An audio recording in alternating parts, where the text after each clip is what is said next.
watching the Acme House Championship Sunday live coverage of the reaction to the Super Bowl victory by the New Orleans Saints here on WDSU. You're watching non-stop pandemonium in the French Quarter. They've just awarded the Saints the official Super Bowl trophy. Who would have ever believed that the season would have ended for the New Orleans Saints victorious in the Super Bowl? Super Bowl number 44. A day that will be revered forever in the annals of the city of New Orleans, February 7th, 2010. Let's listen to the reaction.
This is live fan reaction to the Super Bowl victory by the New Orleans Saints, and you're watching the Acme House Championship Sunday here live on WDSU. This is the scene being set in the French Quarter right now. There's no party like a New Orleans party, because a New Orleans party obviously never stops. We have crews all over the metro area, from New Orleans all the way to South Florida. We'll be checking in with them in a moment, but right now we're just soaking up this glorious moment, this unbelievable fairy tale ending to a magical season.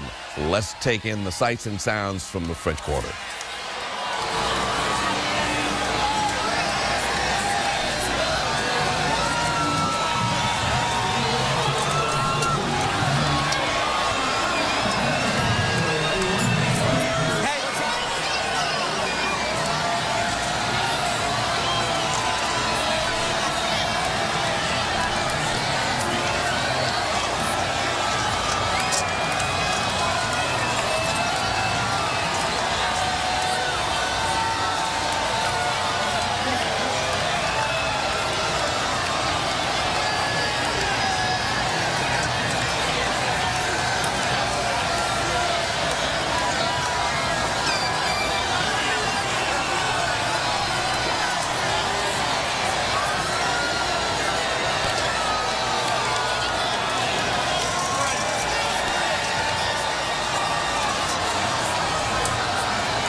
What an incredible evening here in the city of New Orleans as you watch fans now mobbing each other in the streets of the French Quarter, reacting to the victory by the New Orleans Saints. Travis Mackle is live with Saints fan reaction for us now from the CBD. And Travis, we are making news all over the world. In fact, I just checked with my BlackBerry, and we're headlines in the Wall Street Journal, and they have, the headline reads, "The New Orleans Saints take Super Bowl 44. What do you think about that? It's absolutely pandemonium here at Gordon Biersch in the Warehouse District. Norman, take a look behind us here. Can you believe the Saints won the Super Bowl? You had grown men crying here. I'm crying. Hell has frozen over. Hell has frozen. Norman, it's absolutely unbelievable. This place erupted when the Saints won the Super Bowl. It is jam-packed in here. It's been one of the greatest parties, one of the greatest experiences for all of these people to win the Super Bowl. How do you feel? Oh my God, it's amazing! We love you boys! Bless you boys! Go Saints! Saints number one! Woo! Super Bowl champ! And Norman, they all love the TV camera. What do you think? Did you ever think this would happen? Who dat? We just won the Super Bowl, baby. Who dat? Did you ever think it would happen in your lifetime? Absolutely. Better than Christmas, Mardi Gras, New Year's. How about this place when they won? How unbelievable was it in here? Unbelievable! The city of New Orleans so deserves this! Go Saints! It's Norman, the atmosphere in here is unbelievable. It's loud as can be. When Tracy Porter returned that touchdown to ice the game for the Saints, needless to say, the roof blew off of Harris Hotel in Gordon Biersch, because you can see how loud it is now. Like I said, you have grown men who are crying, Norman. They never thought this would happen. You have all these women in here yelling and screaming, dancing. It's a fantastic time for everybody to be a Saints fan. Somebody told me that they're going to go street pointers right now. We hope they don't, because it's illegal. But out on the streets right now, look, see if you can see this with the glass right here. Look at this out here in the lobby of Harris Hotel. People are coming down from their rooms, and they're going nuts right now in the lobby through the glass right here. Everybody who was watching it anywhere around the city of New Orleans, it's absolute pandemonium here, Norman. What do you think about the Saints winning?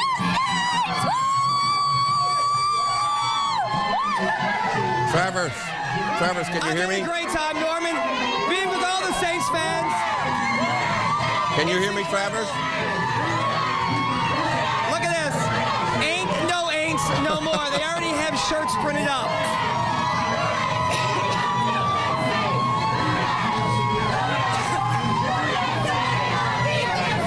Travis, can you hear me? Yes, Norman, I can. Hey, listen, you know, I tried to be cerebral through this whole thing, mystical, but when Tracy Porter made that interception, I was screaming like a little girl. What was your reaction watching that magic moment? Norman, I was jumping up and down with the fans. I mean, you know, everybody is a New Orleans fan. Of course, we have to be fair and unbiased, but you know what? We all have a favorite team. We're all from here. And for what this city has been through, this is just the climax to the recovery of New Orleans, showing that we're on the right path back. And it's something, you know, I was listening earlier to some of the earlier broadcasts, and they say the Saints winning the Super Bowl is like medicine for people. I mean, this is what everybody needed. This is what everybody in the city of New Orleans needed. Like I said, you see these people, it's 15 minutes after the game ended, and they're jumping around, they're yelling, they're screaming, they're excited. They can't believe this happened. Out on the street, on Fulton Street, on Poitras, it's pandemonium right now. People are driving around, honking their horns, yelling and screaming. You know, a lot of people told me this won't set in until tomorrow morning at least. This is just unbelievable. We'll talk to some more people, Norman. I'm getting killed in the crowd here, but it's fun. It definitely is fun. It's fun to watch. It's a very inspiring evening. It's awesome. It's awesome. Great for the city of New Orleans. Oh, we so needed it, and we so deserved it. We did so deserve it, Norman. That is absolutely true. We're going to call a guy over here. If you can check this out. We have these two girls, but we have, hold on, we have Breezes right here. Hold on, check this out right here.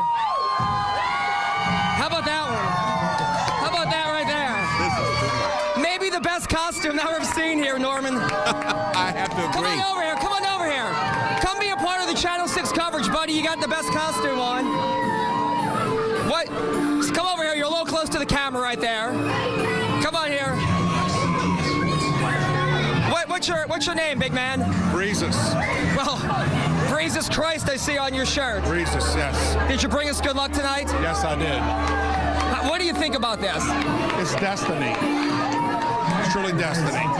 Uplifting for the city of New Orleans? Yes. Breezes has a word for all of the people. Look into the camera and give us that word. Keep it clean, though. It's live television. I, too, shall pass. Breezes, 1st and 10. What about your scepter right here? Promised land. All right. Breezes, thank you very much. What's your name? Olivia. You were dancing up a storm. You and your friends were on the tables back over there. What does this mean for the city of New Orleans? I mean, everybody's watching worldwide right now, seeing New Orleans celebrate this victory. It's destiny. There you go. Destiny, a miracle. People never thought they would happen, Norman. You know, you can see everybody is exciting. Young, old, black, white, everybody. Hold on, wait. Some girl just said it's her birthday. It's your birthday and the Saints won the Super Bowl. 24th birthday. We won the Super Bowl. No better birthday present than that. That is the best birthday present I've ever had in my entire life. There you go. There you go. Happy birthday. And who knows?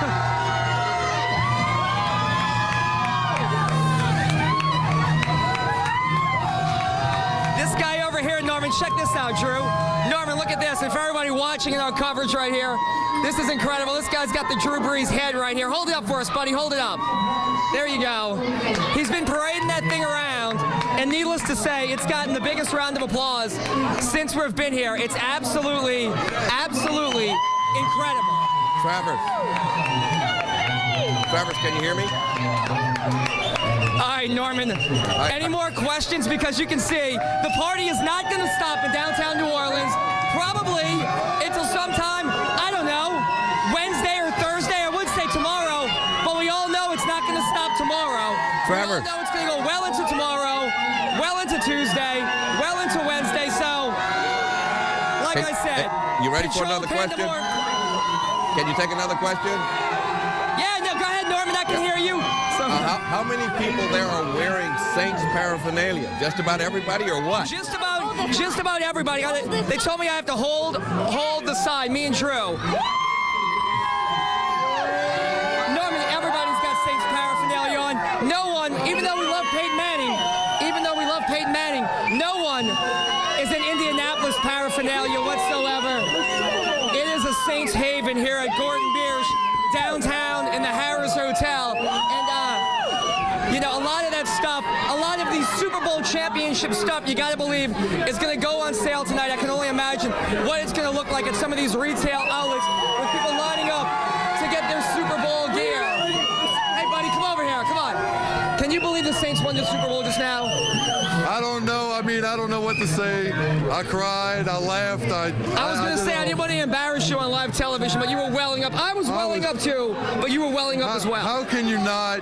This city is the greatest city in America. We have done everything. We've done it all. We were the first, and now we made it, brother. We made it, and it's the greatest feeling. I swear to you. God bless America. This is unbelievable. Who dat, my brother? Who dat? Here's your side. I don't want to take it. Unbelievable. Norman. This man is saying every one of these stupid thoughts. Like I said, we're going to go outside during our obviously recovery in the over middle next of a couple wild and crazy I took a walk crowd. outside. This You is the gotta see scene all Poitras over the Street. city of Let's New just have our Orleans, photographer, folks. Drew. We're going to get back to Stand the over celebration in a moment, but as you know, the losing quarterback in this game, the Super Bowl 44 rather, was another native New Orleanian, Peyton Manning, who's at the podium now talking about his experience during the game. Let's listen in. Yards on that, had the third down that was incomplete, and then, you know, giving them good field position with the missed field goal, and then the Saints, of course, capitalized. Hey, I give the Saints a lot of credit. They played well in all phases, made some critical plays on special teams. Defense made stops when they had to, and Drew did a good job getting his team into the end zone. They deserve to win today. What did you see from their offense? Because in the second quarter, you were kind of helplessly watching. I really didn't. Obviously I'm over there thinking about our offensive plays, thinking about what adjustments we have to make. Always, thinking about plays. So I didn't get a chance to watch their offense specifically, but it looked like they converted some critical third downs and did a good job there in the second half in the red zone. It was certainly disappointing. No, very, very disappointing. It was disappointing. Do you think this game will come down to a big play like that? Yeah, it's a Super Bowl. You never know how it's going to turn out. And I thought the Colts started out hot, and I thought the Saints got some momentum there at the end of the second half and beginning of the third quarter, and kind of kept the momentum from there. And I thought we just didn't play well enough at certain times and in some certain phases. And but the Saints certainly deserve the win. How much more Sean Payton showed great respect? What are you going to ask me?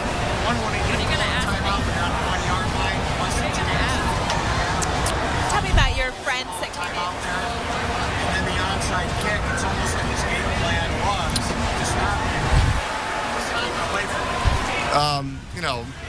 it. Obviously he's got to speak to that. When we have a chance to have, to possess the ball, it's our job to score. The first drive we wanted to score a touchdown, having to settle for a field goal there was disappointing, and then the turnover was disappointing, and then there at the end, obviously if we punch it in down there at the end, you have a shot at an onside kick. So we had some chances, and but like I said, I give the Saints all the credit. They made the critical plays when they had to. We didn't, and that was the difference in the ball game. How much more pressure on football level? You're from New Orleans. You know what this team has come to represent and the resurgence and the rebirth of New Orleans. Can you address that a little bit? I know maybe it's a little early, but this means so much for people who you've been, people you grew up with, friends of yours, for New Orleans to come back. Well, it's hard to address at this point. I certainly know how excited our team was 3 years ago and how excited our fans in the city of Indianapolis was 3 years ago. So I understand how excited the Saints players are, their families, the city of New Orleans is going to be. And but obviously, on behalf of the Colts and our team, we're very disappointed and we're sorry, to our fans. I'm sorry to our fans that we weren't able to get it done today. Is there more pressure at the end? Don't just say you guys will win. Yeah, I didn't hear what he said. So there was, obviously, it's a game that we wanted to win. Hey, I noticed that right after just left the field immediately without going out. Yeah, I'll certainly talk to Drew. That was just I certainly know how it was 3 years ago when we won. How there's not much consolation for the guys that didn't win. There's the stage being set up in the celebration, and it's the time for the Saints to celebrate. It's their field, so they deserve the moment. But I certainly congratulate all their players, the Saints organization. I will, speak to Drew Brees, speak to Sean Payton, and like I said, they deserve all the credit.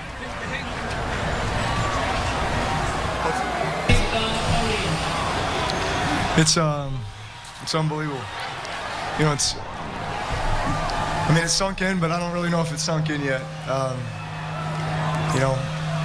Just to think the road that we've all traveled to get to this point, and just how much we had invested, how much adversity we faced along the way. But then again, how many people believed in us and gave us the strength to go out there and do what we did tonight, and really what we've done all season long, and really over the last 4 years that I've been in New Orleans, so that most of us have been in New Orleans, to have been given the opportunity there when not a lot of people wanted to give me that opportunity, and really to start from scratch with building a team, building a mindset, and setting those goals that we knew we could achieve through hard work and through trust in one another. And You know, what can I say? We played for so much more than just ourselves. We played for our city. We played for the entire Gulf Coast region. We played for all the entire Who Dat Nation who was behind us, you know, every step of the way. And what can I say? We've been blessed with so much, and just to have this opportunity is unbelievable.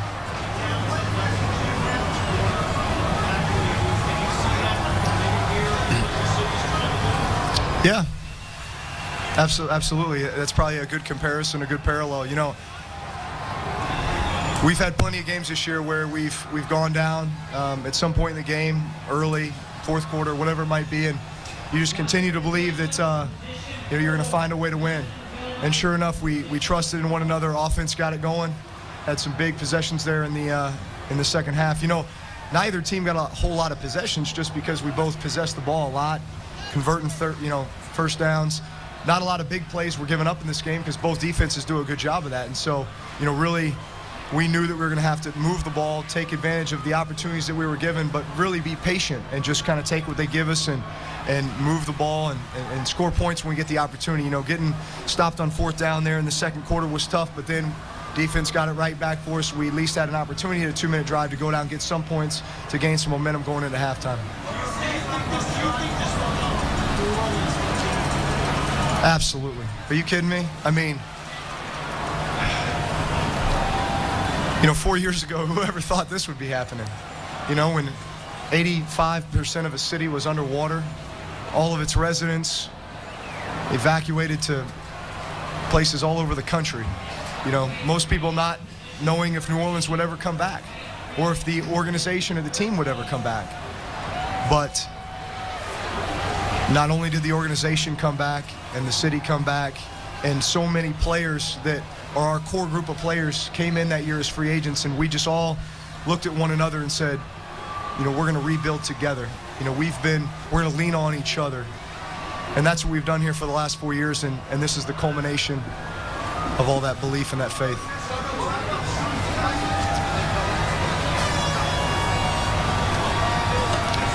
Listen, we've got, our head coach is unbelievable now.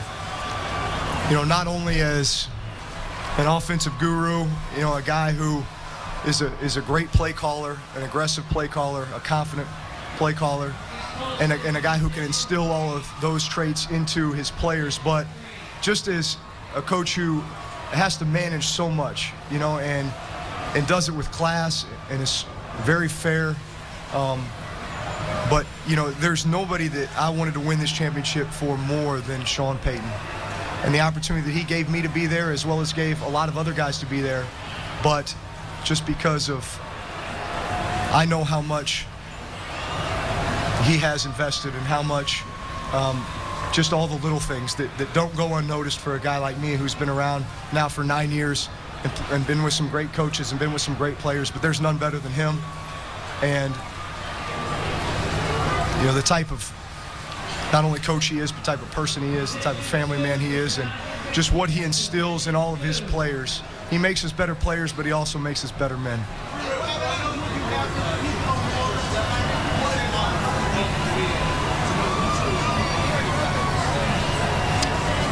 Like I said before, you know, I felt like coming to New Orleans was a calling, and that God put you in positions for a reason. And at the time, you may ask yourself, you know, I'm not sure, but I'll trust you.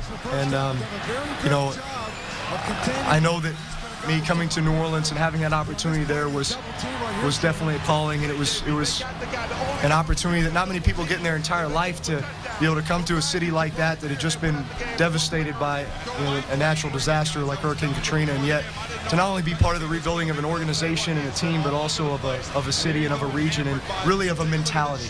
Just bringing the mentality back that, you know, we've been through so much, but yet we're going to come back stronger, and it's unbelievable.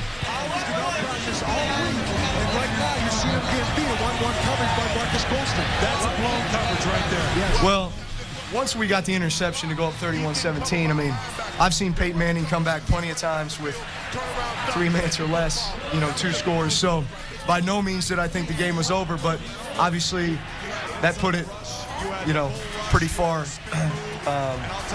pretty far away, and I just knew that, hey, we can keep everything in front of us on defense and chew up that clock. That offensively, still the mentality was, hey, we're going to have to get a first down or two to win this game. And so immediately you start thinking, getting in that mindset of, grinding it out, getting a first down and trying to win the game. But, we stopped them on 4th down and took it down on the knee. It bounced off the hands of Hank Basket. Well, you were there, weren't you? And then for a second, Reese had that was out of his hands. Basket went back in to try. I look back on all that, and you know what? Those bits of adversity that you faced along the way, whether it be injuries, whether it be, getting maybe shunned by another team, or just, and really, when I say that, I mean all the guys that came in back in 06, all these free agents that, obviously they were free agents because their other team didn't want them anymore, and maybe thought that they couldn't play anymore, couldn't help them, and that's really what our team was made up of, starting in 2006. And so you look to those moments and you just use it as motivation, you just use it as strength, and to be able to go forth and accomplish what we've been able to accomplish. And I mean, that's what molds you. That's what makes you the person that you are. That's what gives you, that mental toughness and that strength, and just, going through those hard times is what gives you the opportunity to accomplish something like this. And so forever now, all of us, we will walk together forever as Super Bowl champions, world champions, and giving a championship to New Orleans.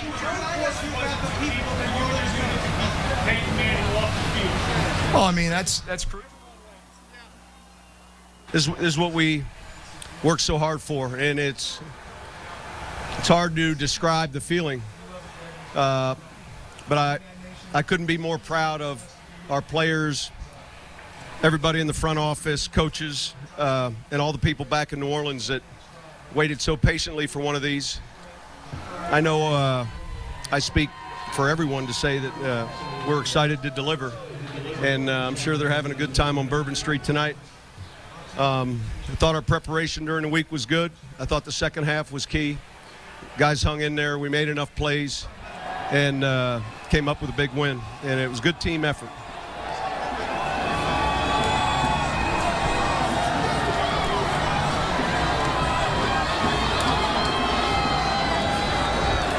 Well, we were down there close in the second quarter, and we had talked about being aggressive coming into this game. Credit Indianapolis, they had a good stand there on 4th down, and fortunately we were able to hold them and force them to punt. We were able to come back and get the field goal before the end of half. In fact, the last play of the half. All week we'd practice that onside kick, and at halftime I just told those guys, you got to make me look right here. It was a good hit by Thomas. Our guys did a good job of showing a normal kickoff covered look, but it was something that we had seen and practiced all week. You get a little nervous. There's a lot going on the week of the Super Bowl, and the key was, the kicker. Thomas hit it good. Guys recovered, and we were able to take advantage of it and get 7 points, and that really becomes like a turnover. We made it. We knew we were going to call it at some point, and we made the decision we were going to do it at halftime. I just told them, hey, we're going to open up the second half with this. Let's go make a play. And then, we have enough time at halftime with the schedule where we were able to put together another set of openers. Guys handled them well. Breeze was magnificent tonight. He just played so well, so efficient.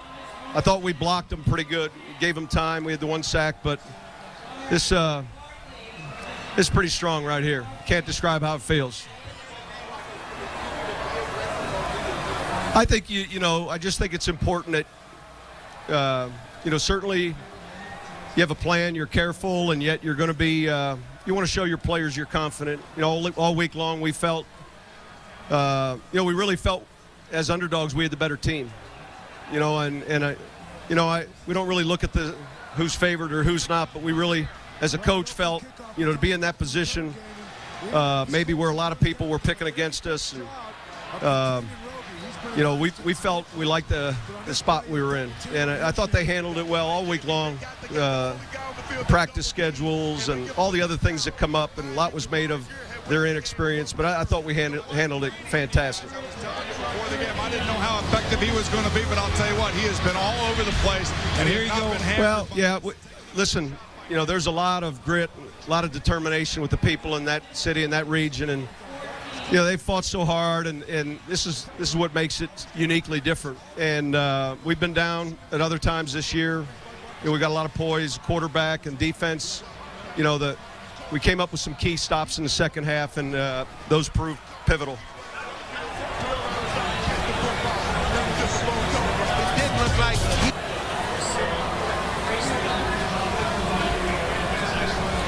Well, just happy. You know, this is what you work so hard for, and this is a team, an organizational trophy that represents so much tradition, and you know, we're honored, and certainly I'm honored to be a part of it, and real proud of these guys.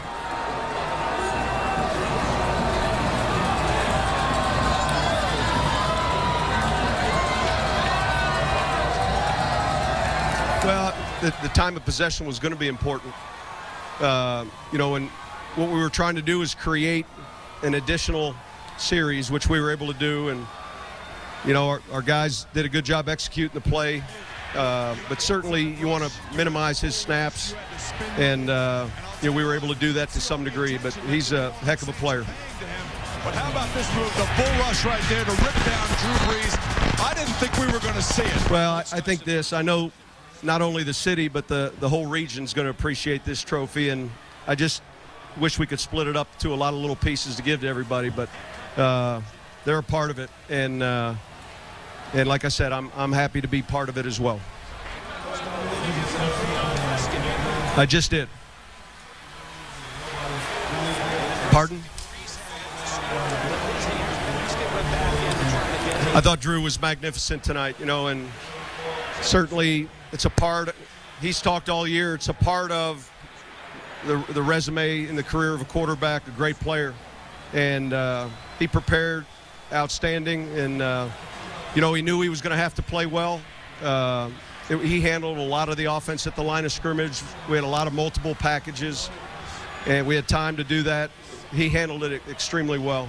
And when you look at his location tonight, you know, I thought he was fantastic, and he has been all year. You know, if you really pay close attention to what he's accomplished, he's the MVP tonight, and certainly one of the most valuable players in our league.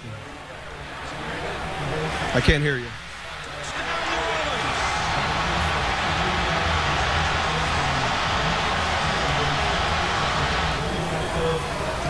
Well, I think our league, you know, is full of players, coaches. You know, all of us come from all different programs, size schools. You know, I've just been fortunate to be around a lot of good people to teach me how to win, and you know, I feel privileged really to have had experience being at a lot of good places and a lot of people that that touch these players' lives. You know, it makes them happy tonight, and certainly the people that were able to touch my life.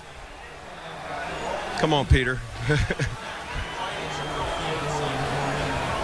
We felt during the week it was more than 60-70% chance of recovery based on the look. We felt real, not good, we felt real good, to the point where we had actually talked about it with the officials, and they said, well, you know, if you do it, what's it going to look like? And I said, it's not if, we're gonna.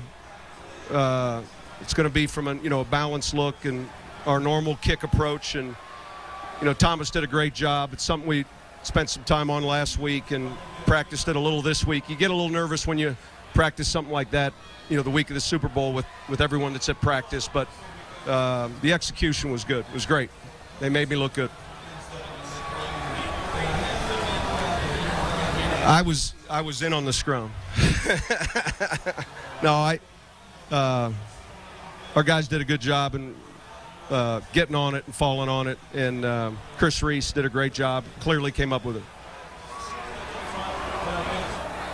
You know, from day one, you know, I knew we had something special here.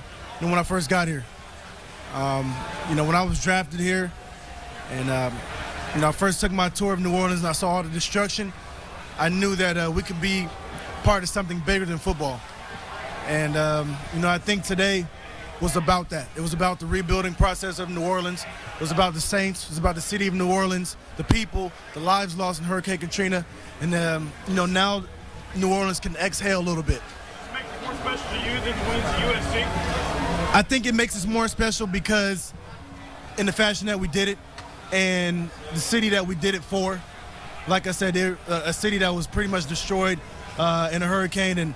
And they need something to be proud of, you know what? And through all the 30, 40 years plus of terrible seasons, here in New Orleans, now they can exhale, now they can be proud of the Saints. What's your message to them?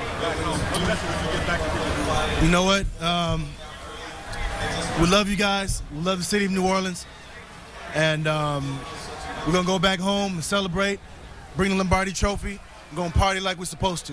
You've been around New Orleans for a few Mardi Gras now. Yeah. Is this Super Bowl celebration going to supersede any Mardi Gras there? I'm sure it will. I'm sure it's going to be the craziest Mardi Gras, but as it should be. It's well-deserved. The city of New Orleans deserves it. And, nobody can ever take this away from us. We're part of history. And it's not just us, not just the Saints. It's the city of New Orleans. We're all a part of history. For those of us who will never get to hoist that Lombardi Trophy, what does it feel like to hoist that beautiful trophy? It feels great. You know what? This is what I dreamed of. Literally had dreams of hosting that trophy up someday. Like I said, once I first got here, I knew it would come someday. And when it happened, it was special, but I wasn't surprised because I knew it was going to come. This is a team of fate, of destiny. God had a bigger plan than all of us. A plan that we couldn't see 3-4 years ago.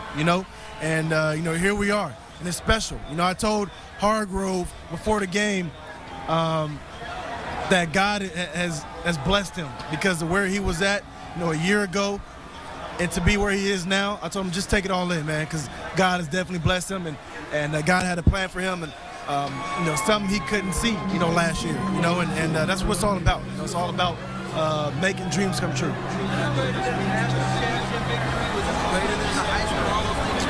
This is definitely greater than that because, like I said earlier, because of what the city of New Orleans had to go through in Hurricane Katrina and all the lives lost and all the destruction and people who moved away.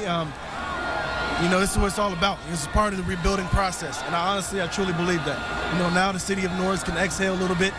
And, but it's not, the job's not done yet. We won the Lombardi Trophy and we're bringing the trophy home, but the job isn't done yet. There's so much more that's needed down there. And we're just so happy to be a part of history and be happy to be a part of this because this is history right here.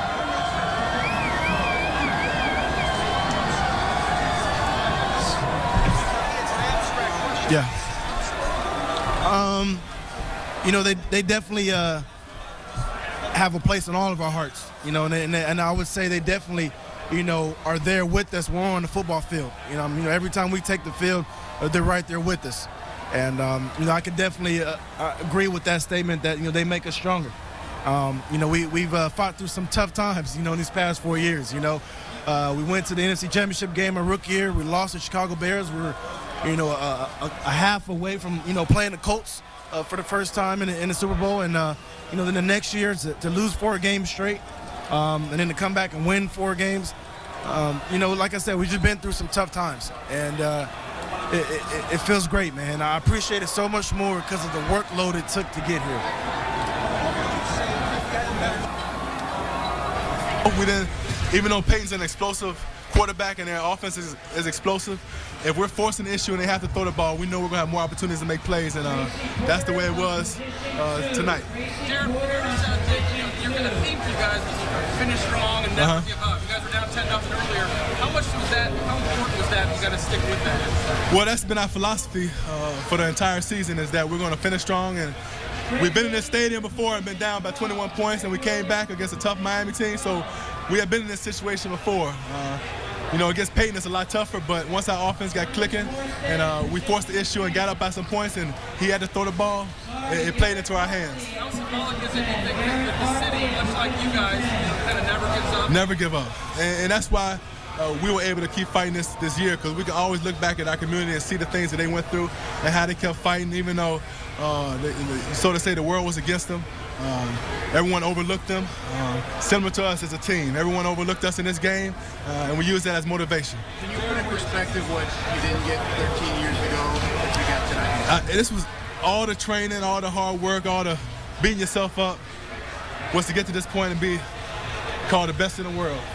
To have a world championship that no one can take from you, to bring it back to a city in New Orleans that they have really embraced, not only myself, but really embraced everyone that we brought in to accomplish this goal of winning a world championship. And it means a lot to not only to them, but to us, and they can never take it away from us. He has that ability to be a playmaker and one of the best cornerbacks in the league, and he has a lot of confidence, and now as he matures and sees that he can make those type of plays, he's going to put himself in the upper echelon of cornerbacks in this league. When you took it into the end zone, what was going through your guys' mind? Game, set, match. Even though there was 3 minutes left, we know Peyton's a heck of a guy, heck of a quarterback that can drive his team down the field, but him having to throw the ball plays into our hands, and we knew we were going to have a chance to make plays, and I knew it was game, set, match. You feel like probably the longest 5 minutes of your life? No, we've been in that position before where we had to seal the deal as a defense, and we had the utmost confidence in our players to be able to do that, and we knew we were going to come through. Was this experience hearing the Who Dat Nation? Yeah. Everything you expected and more? It was. The Who Dat Nation came through. We knew there was going to be about 70% Saints fans here, and we're glad they were able to see us win this championship. And now they're going to come back home, and they're going to still be able to see us celebrate with the parade. Will Miami forever hold a special place in your heart now? It's my home. This is where I stay in the offseason, so it's going to always hold a special place. And now, where I won a Super Bowl, I'm going to be able to sit on my balcony and smile even harder now. What's up, Mr. Chair? How you doing? How are you, my friend? I'm great. I'm great. You missed you in Minnesota, and yeah. You got a little taste of revenge if you wanted it a couple of weeks ago when you beat them in overtime. Yeah, that was kind of the precursor to what our main goal was, and they were just in our way to get to the championship. And it is kind of fitting to have to go through Minnesota since they didn't want me to stay there. But no bittersweetness, no vengeance in any way. They just was in our way to get to our goal, and our goal was to win a championship. And we're able to do that. And it's good that we're able to do it in Miami against a great Indianapolis Colts team and play the type of football that we've been playing all year long. Talk about the way you did it. I mean, you beat Kurt Warner and the Cardinals, the defending champs. Then you took out the Vikings who you played for. And then you beat Peyton Manning. Yeah. The Colts who supposedly were the team. Yeah, they were. And 3 first ballot Hall of Famers. And that's the way you want to go and win a world championship. You want to earn it and really feel as though you deserve it. And we did that by beating some of the best quarterbacks that have ever played this game. It's just a testament to our defense, our coaching staff, for how they prepared us. And we definitely going to take this one back home and enjoy it. What do you feel like the tide turned in the game? Was it the onside? I think so. And Coach told us at halftime he was going to call that ambush play. And we came out in the second half and knowing that if we got that, our offense was going to move the ball down the football field and score. And once we got up, it became more of a game. Because if you allow Peyton to get up by a couple scores, it's tough to kind of slow him down, especially with the type of defense that they have. So that play right there was the momentum swinger in the game. Darren, I know you answered this back in the St. Louis game when Tracy originally got injured. You're watching the Oyster Acme House Championship Sunday live here on WDSU News Channel 6. We're bringing you reaction to the Saints' victory at Super Bowl 44. We have live crews on the scene from the French Quarter. As you're looking at the scene right now, the celebration en masse, probably going to be going on all night. And we also have live crews standing by in South Florida and in Miami. Scott Walker standing by at Sun Stadium in Miami with reaction from there. Scott? Hey guys, yeah, a little bit of pandemonium here at Sun Life Stadium in Miami. It's hard to even begin to put in words what this scene was like immediately after the clock ticked down to 0. I know Fletcher Macklin and I were on the sidelines with our photographer Alvin Moore, and we charged the field, grabbed as many interviews as we possibly could, and all the players echoed the same sentiment, and that was this was for the city of New Orleans. There was never any doubt when they fell down 10-0, and what a party must be going on the streets of New Orleans right now. And let's get a shot of the people who are still here, the diehard Saints fans who are still in the stands, dotting different corners behind the broadcasts that are going on here, yelling hoot out at the top of their lungs. They don't want to leave, and I can't blame them. This has been an incredible scene, and the atmosphere in the world of sports is second to none. And in the history of New Orleans, there has been no greater sporting event. Let's hear from a couple of the players right now that we caught up with after the game. Jeremy Shockey was playing where he played college. He was at the University of Miami for 4 years, and he won a championship with the New Orleans Saints, and he was pumped. Here's Jeremy Shockey. All the people in New Orleans right now, it's pandemonium in the city. We did this for you. All this hard work paid off. We did it for the city, and we're just so happy about the outcome right now. Words can't describe how much we respect and our fans just deserve this. How did it feel when you caught that touchdown? I guess it was the moment of your career. There was a lot of time, though. There was a lot of time on the clock. We knew how dangerous number 18 was, and just lucky enough to come up with a catch. Is this everything you thought it would be? Yeah. Jeremy, man, congratulations. Everybody in New Orleans, pandemonium right now. What do you say to the people watching?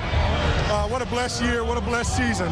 This means so much more for, it's not just a team win, it's the whole city wins in this one. So for the people of New Orleans, it's for you, and God is good, man. It's a great day. You've been here longer than anybody, seen the ups and the downs. What does this mean personally for you?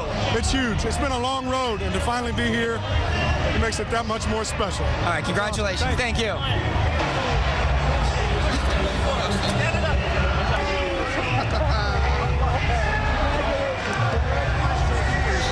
How's it feel, man? This is awesome. We're blessed. We're a thankful group, and I don't think everybody understands how special it is, not only to us guys, but the city of New Orleans. How special was it for you to be a part of these last few games? It's been awesome. It's been awesome. We went through a lot of wars together, and to finally be able to finish it off like we did, it's super. You can't describe it. Can you imagine the party going on in New Orleans right now? It's crazy. It's crazy. But tell them congrats, though. We world champs. Thanks, dudes. Hey, how's it feel, man? You were kicking them straight tonight. I know. It was. I got lucky and shut my eyes, and I happened to go between the pipes. But just to be a part of this and knowing that I helped my team win tonight, it's wow. What do you want to say to the people back in New Orleans? Can you imagine the party going on there right now? Just to all my friends out there in New Orleans, I love y'all, and we're coming home tomorrow with the trophy. I'll see y'all then. Congratulations. Talk to the people in New Orleans. What's the party like right there, you think? Garrett Hartley, one of the key players in today's game, of course, didn't miss a field goal. Off the top of my head, which isn't very clear right now, he had 3 field goals, 3 for 3 in the game, counting for 9 points. So Garrett Hartley, one of the heroes. Reggie Bush had a pretty solid game as well. He said when he came here a few years ago, this is what he envisioned. Of course, he's been criticized for not living up to the hype. Let's stop for a second before we get to Reggie Bush and bring in Michael Lewis, who was a big part of the Saints for a number of years, returning kicks, and you've been a part of the team off the field for the last couple of years, but what has it been like to enjoy this ride? I know you probably wish you were out there playing and returning kickoffs still. What's it been like to watch it from the side? It feels good. Being part of the organization, as the ambassador, I'm cool being on the sideline. They got these younger guys like Reggie, Courtney Roby back there, doing what they have to do or whatever. So I still can get the ride without even doing anything. So, I'm enjoying the ride. Still being a part of this organization makes me feel great. What was the mood on the sideline when the team fell down 10-0? This was the same stadium they fell down big against the Miami Dolphins. So you fall down 10-0, and then the rest of the way pretty much put a beating on Peyton Manning and the Colts, and they were, 31-7 down the stretch. Well, when you look at it, the sideline never changed because we've been in these type of games before. Being down doesn't mean anything. Only thing you want to do is try to get down and score points. Coach Peyton, just tell them to just keep their head in the game and just keep doing what they're doing, and eventually something's going to happen. When we scored, we got 3 points. We went down, and you can show the confidence that he had in the team when we went for it on 4th and 1 trying to score, and then came back and got the ball. That just show you the type of team that we have. Just keep fighting and keep grinding. Show you the confidence that he has in the team as well. To go for it on 4th down instead of trying to get the points to try to tie the game up. So, and then come right back at after halftime and kick the onside kick. I say, man, what type of coach? That's showing you and telling you, He's in the guts here crazy, exactly. Right? Well, both, you got to be a little bit of both. But like I said, it's the Super Bowl, so you have to go all out, and that's the great thing about it. He just showed the team and the team role behind him that if I'm gonna do this here, that's to show y'all how much I care and how much we want this game. Now look, you're a New Orleans native who played for the New Orleans Saints. What is this like for you? You went through all the losing seasons, and you saw how terrible this team was for so many years, and now they're world champions. Honestly, it's unbelievable because I've been on that ride when we got to the NFC Championship and we lost, and I felt good about that But then being the world champ, I mean, it was so funny because earlier today at the tailgate party, I told Mr. Benson I would see him holding the trophy with his umbrella dancing on the floor. And it kind of like eased up a little bit, you know, it made me feel pretty good. And to see once we went up and Tracy Porter's, you know, caught the intercept and scored, I mean, I was standing up in the stands. I stood on top of my chair and I was jumping around so much, I didn't even know how to act. I was like, I think a lot of people were in the same boat with you. But it's just great, though, you know, being from New Orleans, playing for New Orleans, now being the ambassador of New Orleans Saints and now world champions. I mean, I'm grateful for not just the organization, but the city, you know, going through Hurricane Katrina, coming back in 2006, giving that ride, and now, you know, world champs. I mean, what more you can ask for, you know, and it's not just for the organization, it's for the whole city of New Orleans, not just that, the whole state. All right, Michael Lewis, thank you. You've been a big part of this team. Thank you. You deserve as much as anybody else. Appreciate Thanks a lot. Now let's listen to Reggie Bush, who was on the field after the game and got a little love from his girlfriend, Kim Kardashian, immediately after the clock ticked down to 0.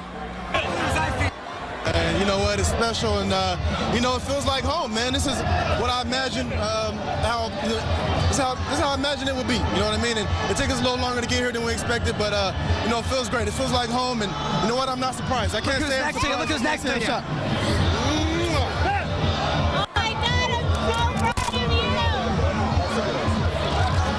Hey, by the way.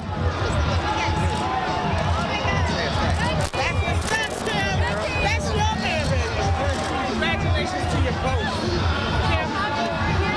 Congratulations. Reggie, what do you say? What do you say to all the people watching in New Orleans right now? It's pandemonium in the city. You know what? This is what it's about. You know, this is about the city of New Orleans. It's not about the Saints.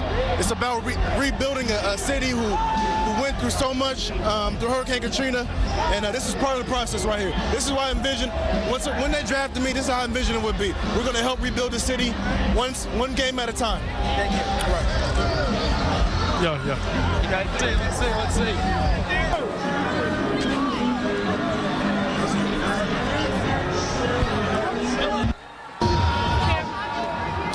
All right, we are live back here on the Sun Life Stadium field once again, and just I'm looking off into the stands at a few thousand Saints fans that refuse to leave. They're hanging out, they're cheering, they're obviously elated, and don't want this night to end. So I don't think for them it's going to end anytime soon. This is the look behind us, where you can see there's still a lot of activity on the field. A lot of people just kind of milling around, soaking it all up. Fletcher Mackel is back over here, our sports anchor. Come on in, Fletcher, and I've kind of conveyed what it was like immediately after the game when we ran out on the field, and it was just sheer pandemonium. Go through what you saw and what we tried to do out there. Well, if you put it into words, you definitely did it more eloquently than me, because I talk a lot and I am absolutely, completely speechless. I know you were born and raised in New Orleans, so was I, and to be on the field when the Saints won the Super Bowl and then to go charging on to do interviews with the players, I didn't know whether to cry and hug them or to actually do our job and interview some of the players. It's just we managed to do our job, but it was tough. That's true, and we did get a lot of great interviews that hopefully, if we haven't played yet, we will play shortly. Drew Brees just got off the podium, and all the fans that are still here are chanting "Drew for mayor, Drew for mayor." And he's a little late for this run. He's leaving right now. There's still hundreds of fans, hundreds of fans. Like, he's in the golf cart right now, getting taken away as hundreds of fans cheer he and Coach Payton on right now as they leave the field with the Lombardi Trophy in tow.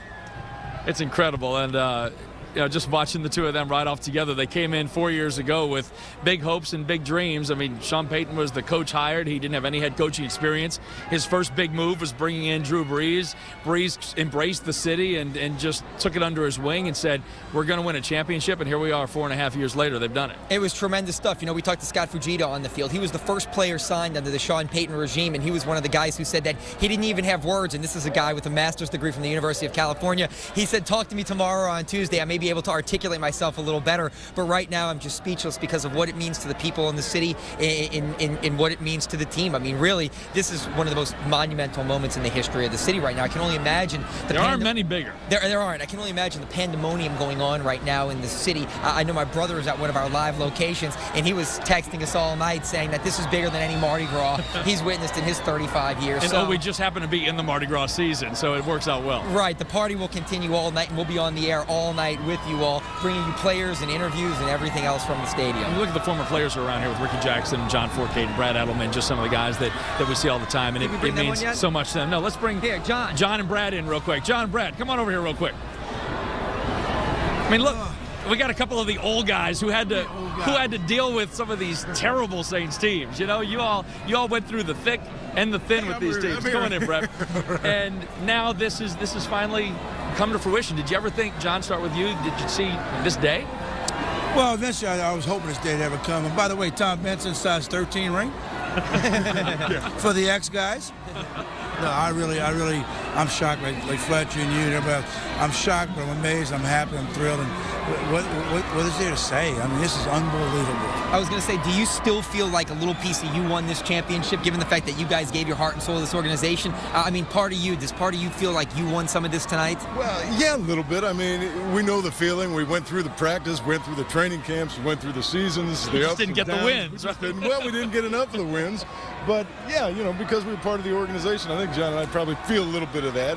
If we could have put our pads on tonight, you know, we both would have been out here. A lot of the guys would, but... I don't know, we would have wanted to see that, but... No, you wouldn't want to see that. I took a knee at the end of the game, gave me one snap, take the knee, throw the ball to the referee, and go off. Let me ask you this. What did it mean being down here? You were both down here as the celebration was going on. I mean, how did that feel to you? What kind of emotions did you feel walking around with the players, hugging the players, talking to the players after they've just won the biggest championship in the history of the state? Well, for me, I saw a bunch of professional football players crying, hugging everybody, shaking hands, kissing. I mean, old guys, young guys, everybody who's played beforehand. We're not the only two guys that's been there. We saw so much on this football field tonight that amazed me just to watch grown men throw it all out the window and hugging and kissing and just celebrating like, you know, this is never will probably ever happen again, but you don't know. It could happen next season. But these guys figured they laid on the line tonight, hugging and kissing and having fun. Oh, yeah. Yeah, it's nothing like the first time either. I mean, this is the first time through, and hey, I felt elated as well. I was running around there doing the same thing. I was trying to find Kardashian. I wanted to hug and kiss her. She was hugging on Reggie. Right now, we actually brought her to Reggie Bush. We were interviewing Reggie Bush when she walked up, and we said, Reggie, look who's next to you. So I'm glad to know that we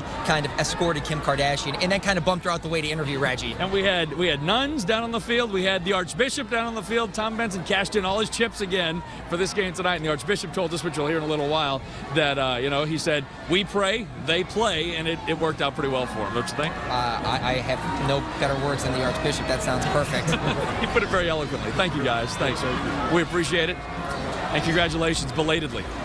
Now let's hear from a couple more players. We've got Lance Moore, who we caught up with on the field just a few minutes ago. It's like you all played with confidence most of this game. I mean, you have to play with confidence. If you don't play with confidence, you're going to be playing from behind, especially playing a team like the Colts with a leader like Peyton Manning. You know, it was just our time tonight, and we were able to make plays. They get out to a 10-0 lead, then you all outscore them 31-7 the rest of the way. I don't think anybody would have predicted something like that. Nobody did. Nobody but people in New Orleans. This is for you. Did it motivate you all, the lack of credit you got these last 2 weeks? Just about everybody on the Colts bandwagon? Oh, yeah. I mean, we've been playing like that all season, and it feels great, man. You get the last word. Who that, baby? We're coming home tomorrow. What up, my You talk to the people in New Orleans? Hey, man, this for y'all, and we can't wait to come back on Tuesday and party with y'all. You guys fall down 10-0. The offense is kind of sputtering. Then you outscore them 31-7 the rest of the way. Could anybody have imagined that? Only the guys in our locker room, man. We believe, you know, all week, all season, and yeah, we believed in one another, man. We had the full support of our city and our region, and we couldn't have done it without them. How big do you think that party is on the streets of New Orleans right now? I don't even know if you can move right now, but it's going to get crazy on Tuesday with that parade. I appreciate it. No Congratulations. Problem. Thank you. All right, guess what, guys? The Hootats have been kicked out. I think the security forces have moved down, and they made them leave the stadium. They're all filing out, so the Saints fans are being forced to leave. But something tells me this party is not going to end once they leave the stadium. It's going to continue in the parking lot, and it's going to continue at their hotels, at the airport, and then back in New Orleans leading up to that parade on Tuesday. Norman, back in the studio, this scene on this field was surreal. It was absolutely incredible to look up on that championship podium and see Sean Payton and Tom Benson and the other players around with their world champion T-shirts was simply unbelievable. That's the best way I can put it. And to take another look at that big sign up there, Super Bowl 44 champions, and there's a big fleur-de-lis there. Norman, what do you think? Well, Scott, I think it's fantastic. Let me ask you something. You had Reggie Bush down there. He's got his Super Bowl ring. You had him down there with Kim Kardashian. Did she get her engagement ring? No, she did not get her engagement ring, as far as we know. She did not get the engagement ring. All right, Scott. But who knows what will happen? Who knows what will happen later? Yeah, who knows what will happen. The party is still going on, so anything is possible. I heard Scott Walker down there at Sunlight Stadium talking about what it's like here in the French Quarter. Well, we can tell you what it's like here in the French Quarter. In fact, we can do more than tell you. We can show you what the party's like in the French Quarter. It is a complete madhouse. Fletcher alluded to the fact that it's bigger than Mardi Gras. He got a text from his brother Travers, who's covering the celebration from Gordon Bierce in the CBD, that is bigger than Mardi Gras. It definitely is, and you can see it. There's no sign of letting up. It's probably going to be the scene all night. And by the way, we will be here with you all night, bringing you fan reaction. And to remind you once again, you're watching the Oyster House, the Acme Oyster House Championship Sunday, live here on WDSU. We have crews in Miami and in the French Quarter, as well as the CBD. Let's go to Rachel Wolf now, who's standing by at the Royal Sonesta. Rachel? Norman, good evening. You're taking a live look at Bourbon Street right now. We are on the balcony here, the second floor balcony at the Royal Sonesta Hotel. And the word that I keep hearing is pandemonium. Controlled chaos is another word too. All these people, where are they going? Thousands, maybe tens of thousands now in the quarter. And it's just, it's fun. People are hugging, people are kissing. Everybody's your best friend. And that's what this has done. This has really brought the city together. And of course, we're up here with a lot of different people, and we've met people from all over the country. But I'm joined with Courtney Woods. Courtney Woods and the crew, they gave me these crazy glasses, Norman. The Saints' future is so bright that I got to wear these shades. So Courtney, first of all, tell me, you got your boa just like me. Yes. Tell me, what's it been like being here? You're a big Saints fan and being a part of all this. We feel so lucky to be here. We've had the best time. We're here for Mardi Gras every year, and just to be here when the Saints are playing in the same weekend, it's unbelievable. We're seeing history being made tonight. You have a lot of people that you actually brought. How many people came with you from Houston? We have a group of about 60 people that come every year. So we're here at the Royal Sonesta. We have the best seat in the house. You did, and thank you so much. You guys have been a lot of fun. Have fun tonight. They're going to be partying with us all night long. They said they brought 600 Jell-O shots down on Thursday, Norman. I said, I hope you didn't bring those down and finish them off today. So needless to say, a few adult beverages here in the quarter, like there always are, but a lot of fun. And again, it's really something that is quite fun and amazing to see, because it really has brought everyone together. And what's interesting to watch, and I know you keep taking this shot, Norman, is how like there'll be little groups of people and somebody will come with like a drum and start playing, and everybody will start dancing and second lining, and then the crowd will kind of move on, and then a camera crew will come along, and it's just one big party, and it kind of just keeps moving up and down Bourbon Street as the night goes on. And you know, they're going to be partying till the lights go out, is that right? Probably partying through the end of next week, because we know it is a Mardi Gras-like atmosphere, Norman, and we just don't think it's going to stop anytime soon. Nor should it, Rachel. In fact, we have waited 43 years for this moment, and there is no other party like this one. As you can imagine, people have been waiting most of their lives to celebrate this occasion, and now it is finally here. And the city is going to be like a giant Mardi Gras festival. It's going to be like Fat Tuesday until Fat Tuesday, starting with the big parade for the New Orleans Saints when they get back to town Tuesday. The parade rolls at 5. We're going to take a break and continue with our live coverage of the Saints fan reaction to the Super Bowl victory by the New Orleans Saints in just a moment. You're watching Acme Oyster House Saints on 6 Championship Sunday, sponsored by Acme Oyster House, proud neighbor to the city of New Orleans for 100 years. Time-honored traditions were never born overnight, and Acme Oyster House is no exception. Born to the French Quarter in 1910, Acme Oyster House has been serving the coldest raw oysters and the hottest char grills for almost 100 years. Locals and tourists alike know that Acme's New Orleans-style cooking, combined with a fun and festive environment, can be found just through our front door.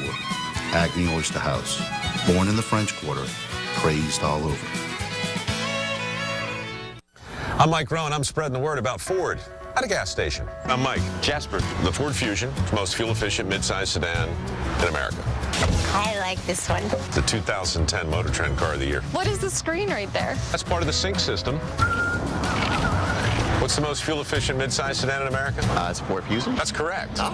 Now get 0% APR or $2,000 total cash back on Fusion and get a no-charge 2-year premium maintenance plan. Drive one today at your local Southern Quality Ford dealer. Sunday was a bright day yesterday.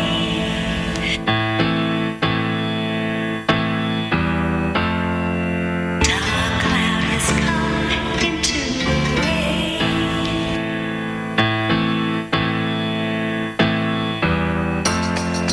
Sunday was a bright day yesterday.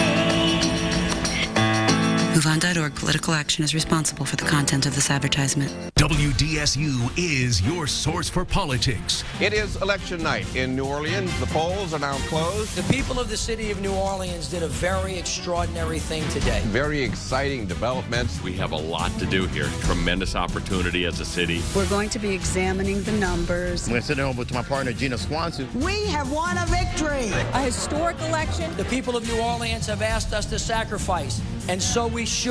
WDSU Commitment 2010. You're watching the Acme Oyster House Saints on 6 Championship Sunday, live from the Louisiana Superdome. Good evening, I'm Norman Robinson, and you're looking at a live shot of the French Quarter. And matter of fact, that's Bourbon Street from our camera, which is perched on top of a balcony at the Royal Sonesta. This has been the scene since the Saints won the Super Bowl just a little while ago. Super Bowl champions of Super Bowl 44. It took the Saints 43 years to do it, and the city is reveling now in this magic moment, this historic moment for the city of New Orleans. We've heard Drew Brees describe it as a historic moment, a credit to his teammates, saying that we will walk together forever as Super Bowl champions. And also, you've heard Coach Payton give this team and the city credit. He called the trophy a trophy for the organization, representing so much more than just something for the Saints. It represents the whole region, not just the city of New Orleans. And that's what the fans feel like this evening as they celebrate what's going on. Let's take you now to Travers Mackle. He's live downtown at Gordon Beers. Travers, what's the scene there? Hey, Norman, check out this crowd over here. People just won't leave Gordon Beers. They're happy, you know. It's safe to say that all of these people here in the city of New Orleans in this region saw the lowest of lows during Hurricane Katrina. Well, now on this night, February 7th, they've seen the highest of highs. And, you know, Sean Payton said this is for the entire region. We found in the crowd Jefferson Parish Councilman Tom Capella. What does this mean for the region, this victory? Well, it's magical. I mean, you know, Jefferson Parish is the home of the headquarters of the Saints, largest block of season ticket holders, but just for the region, Travers, it's just one of the most amazing moments that we've ever seen for all of Southeast Louisiana. What a group of guys. They do it with class. They do it right. We couldn't be happier. From the black and gold shop to the restaurants to the city, it's just going to be a phenomenal, phenomenal time. All right, thanks a lot. Tommy Capella, the Jefferson Parish Councilman. You see all these fans? Let's go to Fletcher, though, live in Miami, who's standing by one of the heroes of this game, Fletcher, Tracy Porter. What an interception. You're right, Travers. What an interception. Tracy Porter, talk about that play. It's going to go down as one of the greatest in Saints history. It's big. I mean, that was the second big, well, the first of two biggest plays in my NFL career. And, I mean, like I said, it's real big for me. Words can't describe the feeling that I'm feeling right now, and it's big. You get the interception against Minnesota and Favre seals the game. You get this interception that seals the game. Could you have expected anything more in your second year? Nah, with the hard work that I put in as well as the guys on defense, I mean, this just proves that hard work does pay off. Me being in the right place at the right time, us being, you know, tops of the league and turnovers, us getting to the Super Bowl, winning the Super Bowl, it just says a lot about the hard work that we've put in. All right, quickly, I know you got to go do more interviews. Show everybody your hair, SB44. We've kind of chronicled it all year. Can you give us a side shot here? Look at this. Look at this right there. SB44, and now you're going home champion of SB44. By the way, you ready for that parade on Tuesday? It's going to be bigger than Mardi Gras. It's pandemonium in the streets right now in New Orleans. What do you tell the fans watching live? We're on live right now. Telling the fans we appreciate the support that you've shown us all year. nobody's well deserving than us as well as you for all the hard work that you put in, but we really appreciate it, and we're bringing the trophy home. Also, President Obama, here we come. Tracy Porter, thank you so very much. Obviously, a popular man, everybody wanting a piece of his time. Tracy Porter will have more players coming out of the locker room. Actually, hold on. Actually, we have Malcolm Jenkins here. Hold on one second. Malcolm Jenkins, a huge tackle late in this game, kind of stunting a drive, if you will. You're a rookie, and you've climbed the mountain year number 1. Talk about what that means. You got a big smile on your face. It's great, man. I just, thank God for this opportunity and give him all the glory, but, to win this game and all the things that we've worked for and bring it back to the city of New Orleans is huge for us, man. Talk a little bit about the emotions. You all get down 10-0, then you come storming back and outscore the Colts the rest of the way 31-7. What did you all do? What did Coach Sean Payton tell you? What did Vilma tell you? What happened from that bad start to that awesome finish? We just kept our poise, To be honest, nobody really said anything. We've been in this situation before, even in this building. We were down versus Miami and came back to win that game. I think we're just all used to it at this point. A lot of teams jumped up on us, but with Drew Brees at the quarterback, and then Greg Williams calling defense, and all the guys that we got, and then the way we were playing on special teams, we have faith in our team, and we came out with the win. Just 2 more questions here. You came from a great college program. Did you know when you came to this organization, could you see something special? Could you see championship quality in it? And I guess, how do you feel being, a lot of guys never get to the Super Bowl. You're a Super Bowl champion year 1. Yeah, once I got here in the summer and I saw what they had instilled and the mentality that this team had, how hard they worked, it was kind of a shock to me. I wasn't expecting that, and it just shocked me, and I saw that we had something special. And as the season played out, you could see it build every week as the team got closer and closer. And it's just amazing for all of us. And final question here. You played in front of some great fans at The Ohio State University. No better fans than the fans in New Orleans. We're on live right now. It's pandemonium in the city. It's bigger than Mardi Gras right now. What do you tell all these passionate people crying and cheering, feeling something they've never felt before? Oh, this is for y'all, man. We love y'all. We carry y'all burden on our shoulders every time we come out here and play. We know that it's bigger than us. And, we're just so happy to bring this back to y'all and start Mardi Gras off early. All right. Enjoy that parade on Tuesday. It's going to be monumental. Yeah. All right. Malcolm Jenkins, thank you so very much. All right. Back to Norman in studio. All right, Travers, good job down there, man. I tell you, there's so many people to talk to. There's so many stories to tell, so many subplots to this fantastic Saints season. It's been a remarkable journey, and it goes all the way back to 2005 when the city was devastated and knocked to its knees and humiliated on national television, on world television, actually. And the Saints came back to give us a live big boost, starting off in 2006 in September when they came in and upset the Atlanta Falcons to give us a big boost. This has been a giant inspirational psychological lift for the entire city of New Orleans. Let's go to sports anchor Keely Fulton now at Sun Life Stadium in Miami. Keely? Good evening, Norman. I am joined by Saints offensive tackle Zach XLIV. Zach, we were talking about it on the walk over here. I said you guys had me worried in the first quarter, and you said? I said I can't believe that people are so worried about us if we're in the neighborhood of the other team in the fourth quarter. It was a kind of a mantra earlier in the year to finish things and to finish strong. And I think everybody now has confidence that if we can stay in the game and we get to the end, we're going to wear teams down, and I think that's what happened. First trip to the Super Bowl for the New Orleans Saints, and you guys come away with the Vince Lombardi Trophy. Wow. It's an amazing ride. I think that, our hats off to Mickey Loomis and, Tom Benson and Sean Payton for putting this team together, because there really was, for a team that hasn't had a history of success, there's a lot of confidence in that locker room, and, that comes from the guys that they put in there, and we couldn't be happier for the city. And speaking of Sean Payton, he made some calls that it was the epitome of he left it all on the field. The fourth down call, the 2-point conversion, the onside kick to start the second half. What does that say about Sean Payton, and does the team's swagger, so to speak, come from some of the calls he makes and him just being a gutsy person? Avery Johnson came and talked to the team today, and he told us to be ourselves, to do nothing more than to be nothing more than who you are, and that's who he's been since he's been here. He's aggressive. He's going to make calls that some people might not.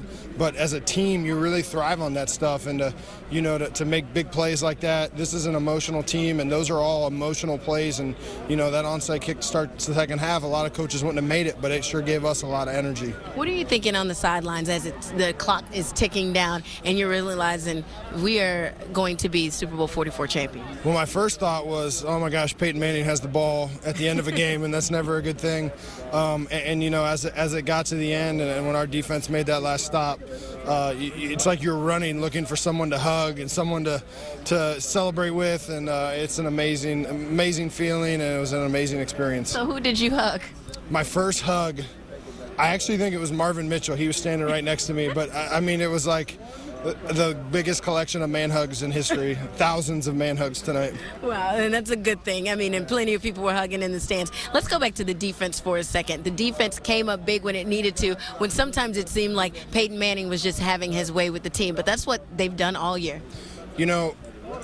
Coach Williams has come in and really given them, again, a lot of confidence. And, a lot of times it's hard for fans or people outside the team to understand what's going on. And, some of that game plan allowed them to get some yards, knowing that we were so good in the red zone and we're so good at taking the ball away. We played for our strengths, and, Tracy made an unbelievable play on the ball, and that's one of those Super Bowl moments that we're going to see that clip over and over and over again. They stepped up every single game this year, and that was just really the topper on the season for them. I know sometimes there's a bit of a rivalry, if you will, between you and Tracy. He went to Indiana, you went to Northwestern. However, how excited are you for him in just his second year that he's not only picked off Brett Favre in a big play in the NFC Championship, but he picked off Peyton Manning? You couldn't be happier for Tracy, especially with some of the injury problems that he's dealt with and battled back from. Obviously, last year he missed a lot of time, and this year, struggled a little bit with injuries. And to see a guy get healthy and play like that, and Tracy Porter's going to be an awfully big name in New Orleans for a long time. Those are two huge plays, and I couldn't be happier for him. Finally, I know you said you wanted to know what's going on Bourbon Street because you guys haven't been able. I heard the guys in the locker room saying we want to see what's going on Bourbon Street. So for those people that may still be in the bars and not on the street that are watching our program, what do you want to say to them? I just leave some of the city stand in for us. I can't imagine the energy in New Orleans. It was amazing just in the stadium. And when you're talking about probably a split crowd, there was no doubt who was louder and who was more into the game and who was more passionate about it. And it's been that way all season long. And actually the last time we played here, it was like that when we played Miami earlier in the season. And, I hope they have a great time. I hope everyone enjoys it. I hope everyone stays safe and, soak it in like we're going to. All right. Thank you so much. Go have fun and celebrate. Let's send it back to you. All right, Kaylee Fulton from Sun Life Stadium in Miami. She's been interviewing another Saints player. Those players exemplify the personality of their coach, the poise, the calm, the confidence, and I think they bring that same sense of demeanor to the city of New Orleans. Certainly, the city has embraced this team. It has been inspired by this team. It has been energized by this team. You can see the energy flowing out into the streets of the French Quarter as you see our live camera from the balcony of the Royal Sonesta Hotel. We will continue with the Acme Oyster House Saints on 6 Championship Sunday special in a few moments. Don't go. You're watching Acme Oyster House Saints on 6 Championship Sunday, sponsored by Acme Oyster House, proud neighbor to the city of New Orleans for 100 years. And Southern Quality Ford Dealers, celebrating a great season and 33 years of truck leadership. Time-honored traditions were never born overnight, and Acme Oyster House is no exception. Born to the French Quarter in 1910, Acme Oyster House has been serving the coldest raw oysters and the hottest char grills for almost 100 years. Locals and tourists alike know that Acme's New Orleans-style cooking, combined with a fun and festive environment, can be found just through our front door. Acme Oyster House, born in the French Quarter, praised all over. The images from Haiti are heartbreaking. Homes, hospitals, and schools are destroyed. Families searching for loved ones, parents trying to feed their children. But we can all do something. We can help the American Red Cross as it delivers the food, water, and medicine that can save lives. Donate $10 by texting Haiti to 90999. Visit redcross.org or call 1-800-RED-CROSS. Thanks for your help. Kingsley House has been a safe haven to many since 1896. Our mission is to educate children, strengthen families, and build community. Even Katrina couldn't stop their legacy of service. Kingsley House was soon up and running, providing services to families throughout Southeast Louisiana. The accomplishments of their alumni are impressive, their work nationally recognized. Help support one of the best-kept secrets in New Orleans. Visit kingsleyhouse.org. When snowboarding first started, there was a rough image that we were typecast as. Our sport was born this free spirit. It's so much fun soaring out. Oh, my! Unbelievable. She goes ballistic. We're not country club kind of girl. We genuinely like each other. It's real, it's authentic. It's snowboarding.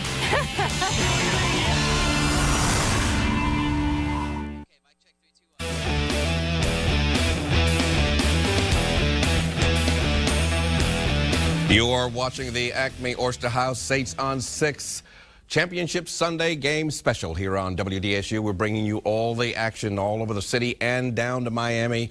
The reaction from the victory of the New Orleans Saints in Super Bowl 44. You know, the Saints took care of business on both sides of the ball. Every player contributed to the victory tonight. Fletcher Mackel is in Miami where he caught up with kicker Garrett Hartley after the game.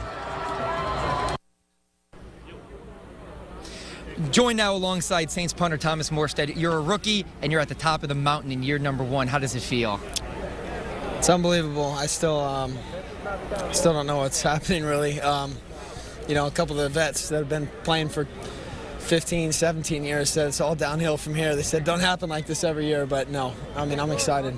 Can you talk about your emotions during the game? Y'all got down early, 10-0, but then you come storming back and outscore them 31-7 the rest of the way after you got down 10-0. It seems like that's what's happened all season long. How are your emotions? How are the guys on the sideline throughout? You know, yeah, I know I had a feeling that I've had this feeling ever since the Washington game, like a year of destiny almost for the city. So I don't think that, I mean, there was no doubt in my mind. Can't speak for everybody else, but. What do you say to all the people watching right now? It's pandemonium in the city right now. I know you have no basis for comparison for anywhere else you've ever played, but what do you tell all the fans watching right now? It's bigger than Mardi Gras in New Orleans after this monumental win.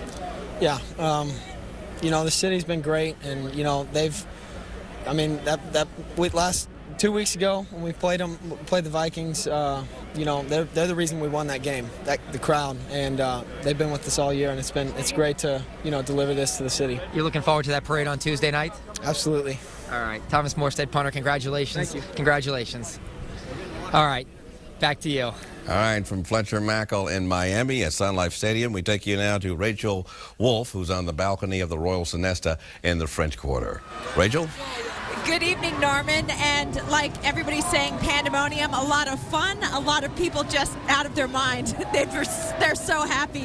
One of the people who's out of his mind, he's so happy, our medical editor, Dr. Corey Hebert, stopped by and tell me, where were you a little earlier tonight? You know, I've just been having fun. You know, my voice is done. But I will tell you, what do we say? Dwight Freeney, we love to have him on the field because he was not of sound mind or sound body. He got one good sack, and that was a wrap. Saints, you're the ball. You said you had to get into the fray. Where did you actually watch the game tonight? Cafe Amelie. Okay. Cafe Amelie. It's one of my favorite places to go. But I will tell you, this has done so much for the city to make us be a force to be reckoned with. People now will come to the city and say, you know what? I guess New Orleans is back. I guess we'll bring a convention. I guess we'll do some type of tourism here. This is what it's all about. I love it. Go Saints. Have a fun evening. Thanks for stopping by and say hello. Thank you. Rest that voice. We need you. Absolutely. So it's a great evening, and just being a part of it is really magical. And that is, if we can go back down to the street here to see all the different people that we've met from all over the country, it's really one of those things where it just unifies everyone, Norman. All right, Rachel Wolf handling the chores for WDSU now in the French Quarter. Fletcher Mackel is handling things for us in Miami. Fletcher, what's up? Thank you very much, Norman. Joined right now with Usama Young, Saints safety. Talk a little bit about this feeling. First, talk about the robe here. Look, every Saints player got the robe with the Super Bowl logo and the Saints fleur-de-lis, correct? Man, I had to throw on the robe. We got them when we first got in, but nobody was wearing it beforehand. And since we got the win, I was like, man, the only thing it needs is champs embroidered right there. So we got the Super Bowl 44. We got the fleur-de-lis on the other side. Hey, man, what better way to rock it at the end of the night? Your next souvenir with Super Bowl 44 and a fleur-de-lis is going to be a priceless championship ring. How does it feel? Has it sunk in yet, Usama Young, Super Bowl champion? Man, you know, I'm always smiling already, but once I get that ring, I'm going to have to shine for a little bit. I don't usually wear jewelry, but I'm going to rock that thing, man. Talk a little bit about what this means to the people of New Orleans. You've been here 3 years now. You see the commitment between this team and the way the players respond to the fans. They're going crazy right now in New Orleans and talking about it being the greatest moment in the history of the city. What does that mean to you to hear them say that and to see them partying?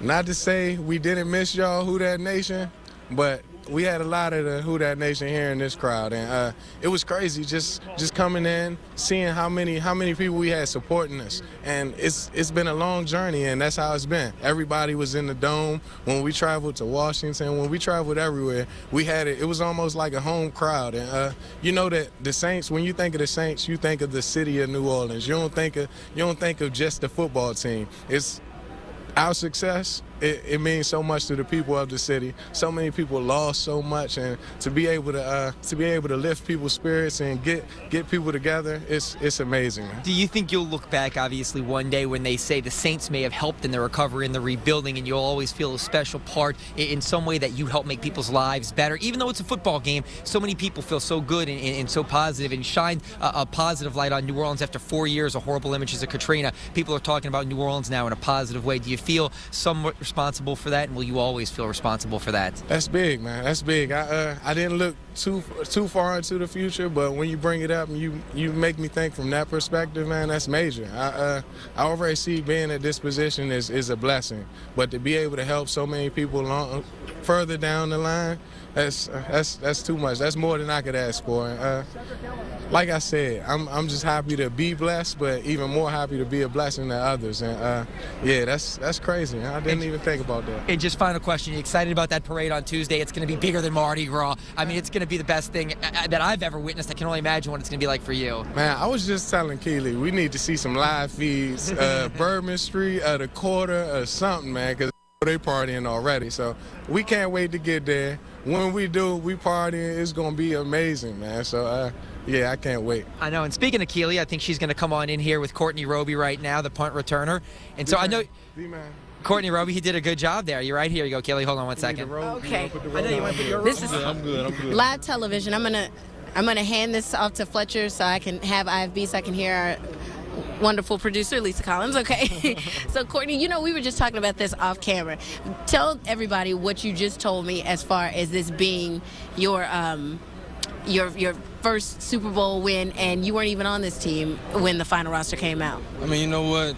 It's sweet because, you know, not only, you know, it was my hometown team, but to do it, you know, with the group of guys that, you know, that I played with, you know, here through mini camps and summer camps, and, you know, this is my family too. So, I mean, we did it together, you know, from beginning to end, and, you know, it feels good. When you guys are in that first quarter and it seems like nothing's going your way offensively, what's going on the sidelines?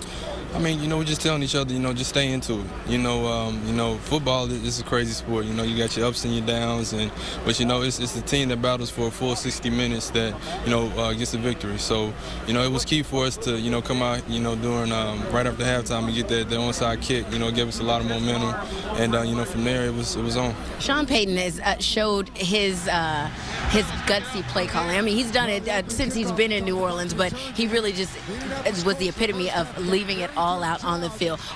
What kind of confidence does that give the team?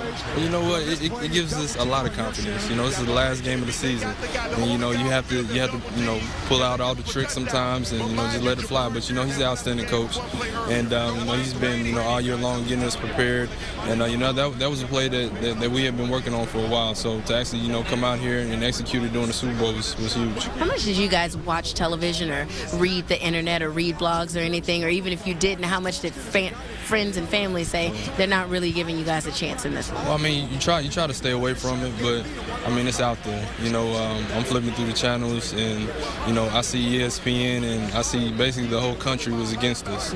Only a couple states picked us to win, but like we said from the beginning, we enjoy being underdogs because not a lot of people gave us the opportunity to even be here. So it's a team sport, and we came out here and we won as a team. When we were actually making our way down, so some of us didn't get a chance to see Tracy Porter's interception, but when you saw that on the sideline, can you even explain your emotions and what you were feeling? It was huge. I've been with Tracy, since he was a freshman in college. I was a senior, he was a freshman at Indiana, and just to see how he's grown and matured, and he's a heck of a player. So he's an outstanding person as well, and one of my good friends. So just to see him do that at this critical point in time is special. Can you I think we were talking about when we were walking over here that you can't really even, it hasn't sunk in yet that you guys are the world champions. Right. I think it'll sink in a little later, but right now I'm just trying to enjoy it, and it does sound pretty sweet to be world champions, but when I get behind closed doors, I'll be able to take a deep breath and just kind of just let it sink in. When you're in the locker room immediately following the game, was there any talk about what in the world is going on Bourbon Street? I think we were more, talking about, the parade that's coming on Tuesday. I mean, I know it's going to be special, for the city of New Orleans, and we're looking forward to, seeing everybody out. We did this, with New Orleans in mind, and that just shows the strength of, the state of Louisiana, New Orleans, and this organization. You said the Colts are your hometown team. You're from Indiana. When you look at the Colts fans, not that they're bad fans, and not to diss those fans, when you look at those fans and then the Saints fans, is it just you can't even compare the two, the way Who Dat Nation is always behind this team? I mean, to be from Indianapolis and just kind of see those spectrum of fans, they're behind the Colts 110%, but the Who Dat Nation is crazy. They're behind us, win or lose, and just to see everybody, just the support of the whole city. From beginning to end, it's just crazy, and I really feel like New Orleans has the best fans in the world. All right, we'll go celebrate with your teammates. Thank you so much. That was Saints wide receiver, kick returner Courtney Roby. Let's go ahead and send it back to you. All right, Keely Fulton with that report for us down at Sun Life Stadium in Miami. The Acme Oyster House Saints on 6 Championship Sunday special will continue in a moment. You're watching Acme Oyster House Saints on 6 Championship Sunday, sponsored by Acme Oyster House, proud neighbor to the city of New Orleans for 100 years. And Southern Quality Ford Dealers, celebrating a great season and 33 years of truck leadership. WDSU is your source for politics. It is election night in New Orleans. The polls are now closed. The people of the city of New Orleans did a very extraordinary thing today. Very exciting developments. We have a lot to do here. Tremendous opportunity as a city. We're going to be examining the numbers. I'm going to sit down with my partner, Gina Swanson. We have won a victory. A historic election. The people of New Orleans have asked us to sacrifice, and so we should. WDSU Commitment 2010. I'm Mike Rowe, and I'm going back to school to spread the word about Ford. Pleasure to meet you, man. Nice to meet you. Fuel efficiency matter to anybody? Focus has an EPA estimated 35 mpg, really fuel efficient. What are we studying? Oh, that looks like math. Yeah. Bye-bye. Stingy on the gas? Good. Still peppy and fun? You want to take a look at it? This is sweet. Ford has quality that can't be beat by Honda or Toyota. Now get 0% financing or $3,000 total cash back on Focus and get a no-charge 2-year premium maintenance plan. Drive one at your local Southern Quality Ford dealer. WDSU is kicking it up a notch for Carnival 2010 with Carnival Central on WDSU.com. We're tracking uptown parades with our parade tracker powered by Party City. Get real-time information on the progress of those crews, plus live streaming of parades, routes, and last-minute Carnival changes. Post your favorite Mardi Gras photo to You Local on WDSU.com for a chance to win throws from just about every crew in the metro area. All you need this Carnival is on Carnival Central on WDSU.com. For over 100 years, the National Council of Jewish Women has served the needs of families in the New Orleans area. Inspired by Jewish values, the National Council of Jewish Women strive for social justice by improving the quality of life for women, children, families, and consumers. If you would like to volunteer or make a donation, call the NCJW today. Compassionate volunteers coming together to make a real difference in our community.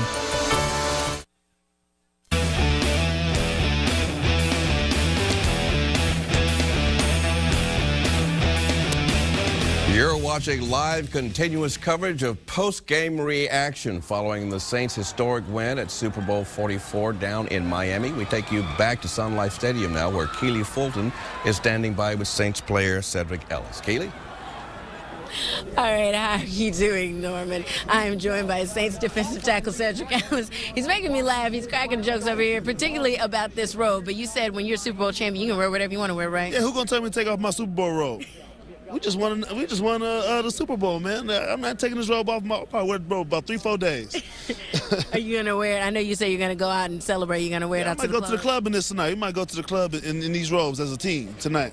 I know for some people they said it hasn't quite sunk in. Has it fully sunk in for you that you guys are the Super Bowl 44 champions? Oh, it's definitely sunk in, and coming to this team, 3 years after Katrina happened, and just seeing, how the people have persevered and how the people have kept going, it just means that much more to me to be able to be a part of it with this team, because they really deserve it and they really needed it, and they finally got it. What does this mean for you personally? You're a young player. This has been a trying season for you because you've been injured. So what does this win mean for you, Cedric Ellis? Well, you look at some of these guys. One of them, Deuce McAllister, Darren Sharper, Will Smith, Charles Grant. These guys waited their whole careers to win a game like this, and I just feel fortunate to be able to be a part of it as just a second-year player. And coming into this game, I just dedicated to all those older guys who have put in their hard work for their whole lives, for their whole careers. And here I am, lucky enough to be a part of it in my second year, and I just dedicated to them. We talked X's and O's, and we'll also talk to them with former Saints running back Deuce McAllister. I'm going to ask Cedric a quick question about the defense. You guys have come up big all year, and you came up big when you needed to in this game. Turnovers have been the key for us all year, and Greg Williams does a great job of teaching that in practice every day, and I think it shows out here on the field, the attitude that he brought to this team, and we just all took it and ran with it. Now, Cedric Ellis is wearing his Super Bowl robe. Deuce McAllister now has his stunner shades on. So is this what Super Bowl champions do? No, I don't know if that's what Super Bowl champions, but that's what we're going to do tonight. And I like the robe, a big boy in a robe, that's an oddity. But, we're champs, so I think you can get away with a little bit of it. What were you thinking on the sidelines as you were watching the clock tick down and Drew is about to take a knee? Well, we knew we had thrown a lot of body blows to him, and you could see that they were getting tired in the fourth quarter. And, to be able to end the game with the victory, victory nil, that's special. Tracy Porter is a young player, only in his second year, and he's been had injuries. He was put on injured reserve in his rookie year, and he was injured somewhat this year. So what does it mean for you as a veteran to see a young player having that much success? Well, just to see the growth, just to see him grow as a player, and just for him to be able to learn, from some of the veteran guys. And, you got Darren Sharper in the back end, you got Roman Harper, and you got Jabari, and all those guys to be able to help him and to continue to learn, and, to have a play like he had tonight, he'll never forget that, and it'll go down in the record books. Do you see that this team, or do you sense that this team mirrors Sean Payton? Because Sean Payton definitely has a swagger about him, as evident by the calls he made tonight. Yeah, he's aggressive. I mean, he's going to be aggressive. I mean, you practice it, so no need to leave some of that stuff that in the playbook. You know, we're gonna try everything. You know, we didn't really have an opportunity to ever be here, so you may as well use it. Deuce, we know how you feel about New Orleans. Final question. We know how you feel about New Orleans. We know how you felt when Katrina hit the city. What does it mean for you that the Saints are bringing back a championship to New Orleans? We're world champs. You know, we're world champs, and we're extremely happy for them. You know, we're going to enjoy it. They've always been special to us, special to me, and, you know, it's a bond that's everlasting. And just so you know, there's a man dancing on a car in New Orleans. We're showing that video right now. There's probably 2 or 3 men dancing on cars. All right, thank you so much, Deuce. I appreciate it. Let's send it back to you. All right, Keely Fulton, we're watching a man not only dancing on a car, but he's standing on a moving car.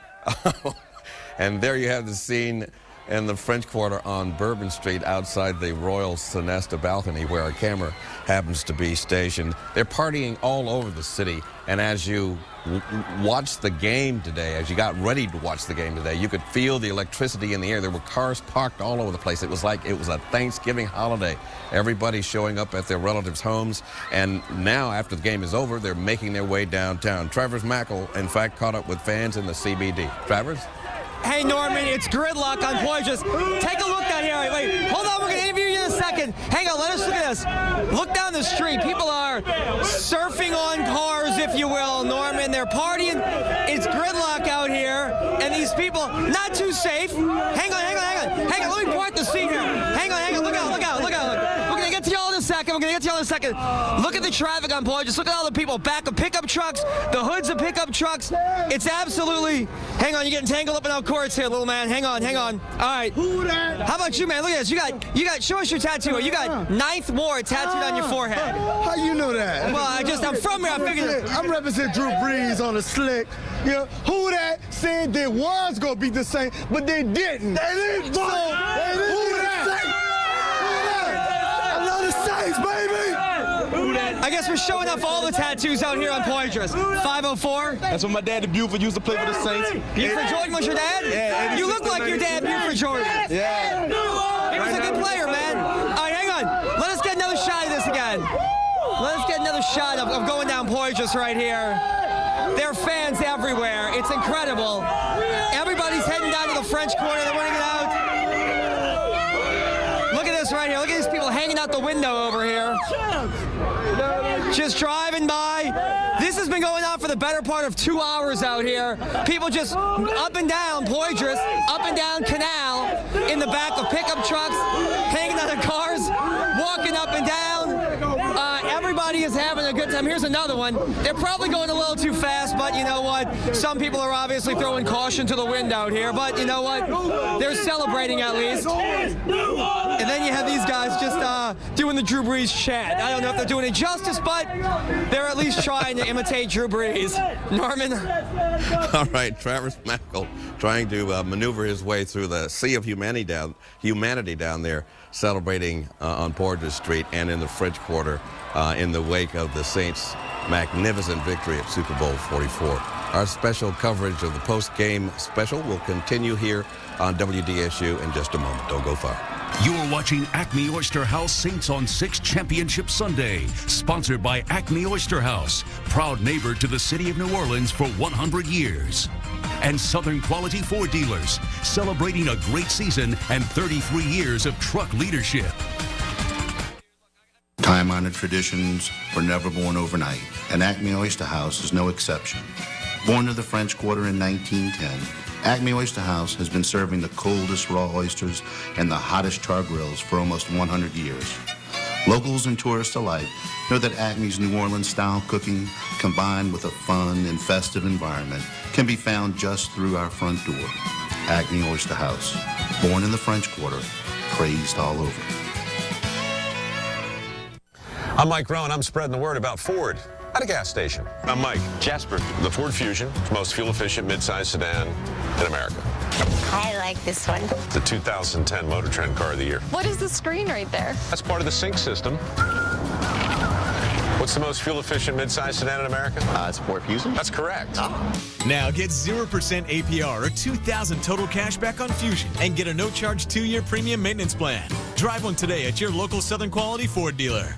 At WDSU, it is our commitment to live up to the promise we make to this community each and every day. When we take action on neighborhood concerns. It seems like it's just been abandoned and no one is paying attention to it. The next day, they were out attending to it. When we help you fight for your rights. He didn't finish the job. The case that you mentioned, those matters are under investigation. We really are on your side. That's the promise we make. And the promise we keep every day.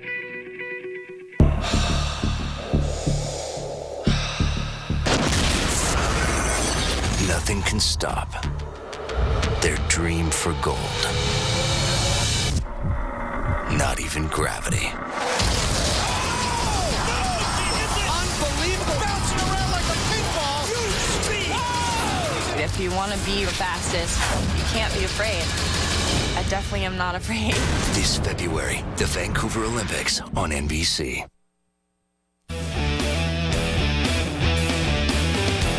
You're watching the Acme Oyster House Saints on 6 Championship Sunday, our post-game special here on WDSU. You know, to a man, every player has credited the victory at the Super Bowl with what they wanted to do as a token of appreciation and love for the entire city of New Orleans. As you watch this, these pictures of people celebrating and partying in the French Quarter on Bourbon Street, they've been there since the game ended. There have been cheers and tears. There's hugs. There are no strangers in the city of New Orleans anywhere tonight, nor are there strangers anywhere around the region. No player put it best, put things in perspective better than quarterback Drew Brees, who says he and his teammates and the city now can walk forever as in history as victors, as winners of Super Bowl 2010. Here's Drew Brees in his news conference with reporters after the game. It's unbelievable.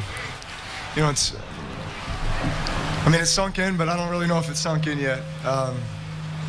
You know, just to think the road that we've all traveled to get to this point, and just how much we had invested, you know, how much adversity we faced along the way. But then again, you know, how many people believed in us and gave us the strength to go out there and do what we did tonight, and really what we've done all season long, and really over the last 4 years that I've been in New Orleans, so that most of us have been in New Orleans, to have been given the opportunity there when not a lot of people wanted to give me that opportunity, and really to start from scratch with building a team, building a mindset, and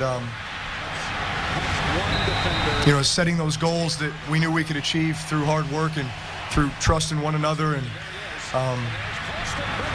you know, what can I say? We played for so much more than just ourselves. We played for our city. We played for the entire Gulf Coast region.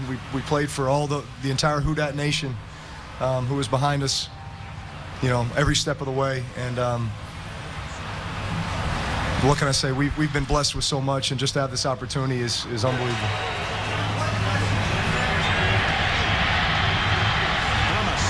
The former Patriot has it to the yeah, absolutely. That's probably a good comparison, a good parallel. You know, we've had plenty of games this year where we've gone down at some point in the game, early, fourth quarter, whatever it might be, and you just continue to believe that you know, you're going to find a way to win. And sure enough, we trusted in one another. Offense got it going. Had some big possessions there in the second half. You know, neither team got a whole lot of possessions just because we both possessed the ball a lot, converting first downs.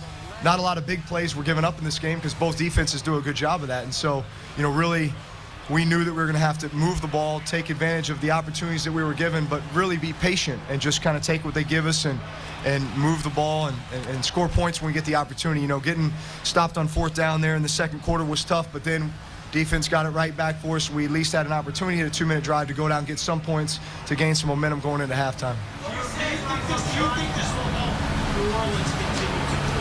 Absolutely. Are you kidding me? I mean, you know, 4 years ago, whoever thought this would be happening? You know, when 85% of a city was underwater, all of its residents evacuated to places all over the country. You know, most people not knowing if New Orleans would ever come back or if the organization of the team would ever come back. But not only did the organization come back and the city come back, and so many players that are our core group of players came in that year as free agents, and we just all looked at one another and said, you know, we're going to rebuild together. You know, we're going to lean on each other. And that's what we've done here for the last 4 years, and this is the culmination of all that belief and that faith.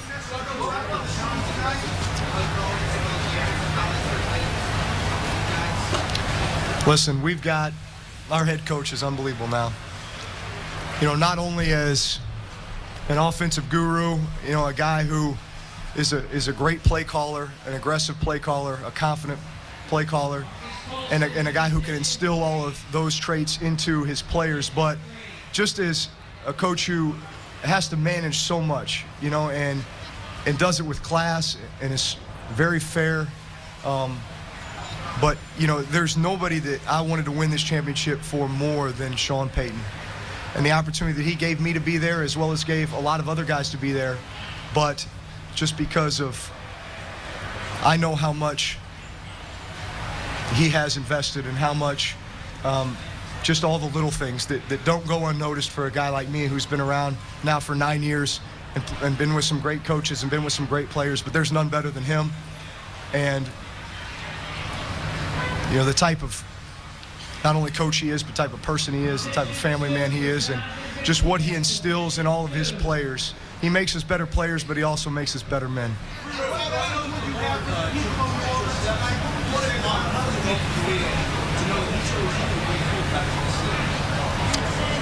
Like I said before, you know, I felt like coming to New Orleans was a calling, and that God put you in positions for a reason. And at the time, you may ask yourself, you know, I'm not sure, but I'll trust you. And, you know, I know that me coming to New Orleans and having that opportunity there was definitely a calling, and it was an opportunity that not many people get in their entire life, to be able to come to a city like that had just been devastated by, you know, a natural disaster like Hurricane Katrina, and yet to not only be part of the rebuilding of an organization and a team, but also of a city and of a region, and really of a mentality. Just bringing the mentality back that, you know, we've been through so much, but yet we're going to come back stronger, and it's unbelievable.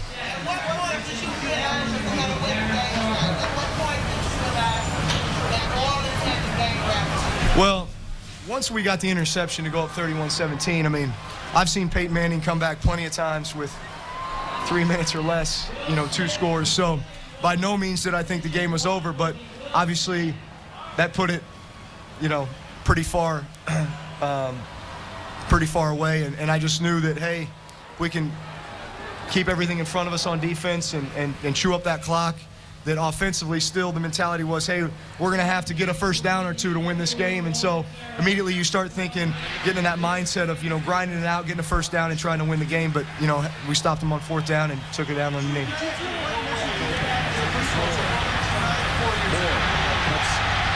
One defender and picks up big to the right. Well, you were there, weren't you? That was... I look back on all that, and you know what? Those bits of adversity that you faced along the way, whether it be injuries, whether it be, you know,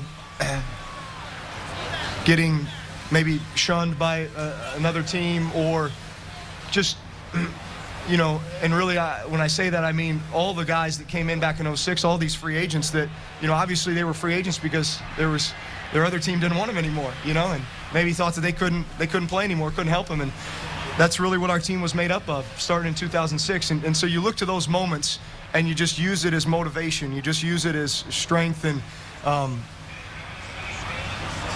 to be able to go forth and accomplish what we've been able to accomplish. And I mean, that's what molds you. You know, that's what makes you the person that you are. That's what gives you, you know, that mental toughness and that strength, and just, you know, going through those hard times is what gives you the opportunity to accomplish something like this. And so forever now, all of us, we will walk together forever as Super Bowl champions, world champions, and giving a championship to New Orleans. Quarterback Drew Brees, as we continue to watch the reaction from the fans in the streets of the French Quarter on Bourbon Street. Drew Brees selected as most valuable player of the Super Bowl, talking about what the victory means for not only the New Orleans Saints, but for the city of New Orleans. Meantime, over in Elmwood, Gina Swanson is standing by where fans are rushing to buy Super Bowl merchandise. Gina, break it down. Norman, before I break it down, can I tell you this? My mom, since it's been cold, has been on me all week to buy a hat, and I haven't bought one. But can I say, Norman, I have a hat tonight. It's a Saints Super Bowl championship hat, one of 1,200 hats here available at Sports Academy, and 1,200 shirts that the manager here has ordered. Enough hats and shirts, he said, that he sold in the whole week after the NFC championship. He expects to sell out on tonight. Immediately after the Saints won the game on this evening, Sports Academy, our sports authority here, was inundated with fans. They said they had prepared for this. They had expected the crowds, and they certainly are here. You can see it.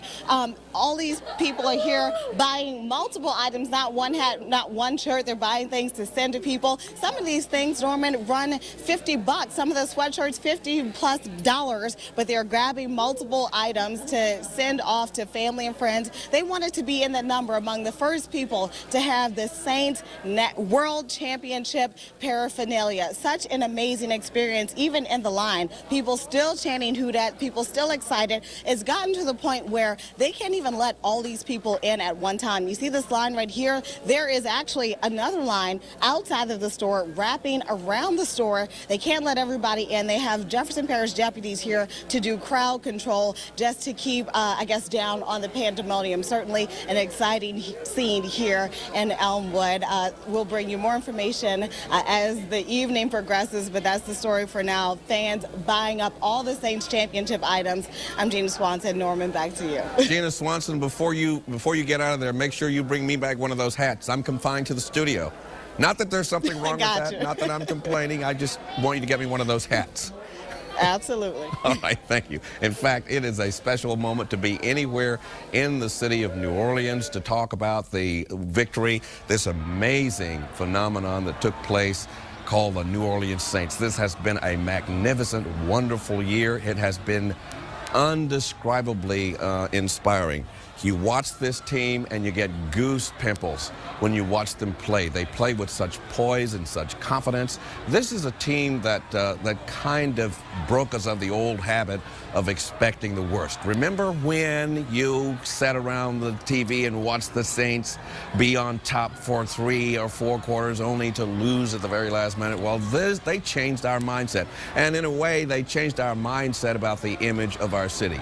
2005, we saw the world see us as this place that was devastated and defeated. They saw us as downtrodden, as a sort of uninspired people, a sort of lackluster people. Now they're looking at us through an entirely different set of glasses. They see us as winners, and that's because of what's happened with the New Orleans Saints. And of course, no one is credited with doing more for the city of New Orleans than the coach of New Orleans Saints, Sean Payton. And here's Coach Payton as he spoke to reporters after a victorious moment at the Super Bowl in Miami. It's hard to describe the feeling, but I couldn't be more proud of our players, everybody in the front office, coaches, and all the people back in New Orleans that waited so patiently for one of these.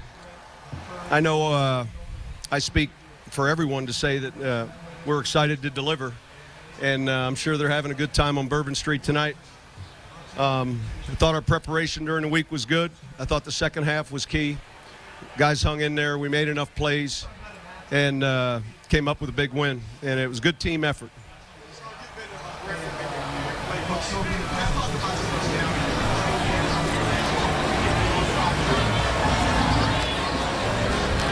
Well, you know, we were down there close in the second quarter, and we had talked about being aggressive coming into this game. You know, credit Indianapolis, they had a good stand there on 4th down, and, you know, fortunately we were able to hold them and force them to punt. We were able to come back and get the field goal before the end of half. In fact, the last play of the half. You know, all week we'd practiced that onside kick, and, you know, at halftime I just told those guys, you know, you got to make me look right here. It was a good hit by Thomas. Our guys did a good job of showing a normal kickoff covered look, but it was something that we had seen in practice all week. You get a little nervous. There's a lot going on the week of the Super Bowl, and the key was, the kicker. Thomas hit it good. Guys recovered, and we were able to take advantage of it and get 7 points, and that really becomes like a turnover. He has been all over the place. And here you go. We made it. We knew we were going to call it at some point, and we made the decision we were going to do it at halftime. I just told them, hey, we're going to open up the second half with this. Let's go make a play. And then, we have enough time at halftime with the schedule where we were able to put together another set of openers. Guys handled them well. Breeze was magnificent tonight. He just played so well, so efficient. I thought we blocked him pretty good. Gave him time. We had the one sack, but this is pretty strong right here. Can't describe how it feels. That the New Orleans Saints are paying to him, but how about this move? I think I just think it's important that certainly you have a plan, you're careful, and yet you're going to be you want to show your players you're confident. All week long we felt we really felt as underdogs we had the better team. We don't really look at who's favored or who's not, but we really, as a coach, felt to be in that position. Maybe where a lot of people were picking against us, and we felt we liked the spot we were in, and I thought they handled it well all week long. The practice schedules and all the other things that come up, and a lot was made of their inexperience, but I thought we handled it fantastic.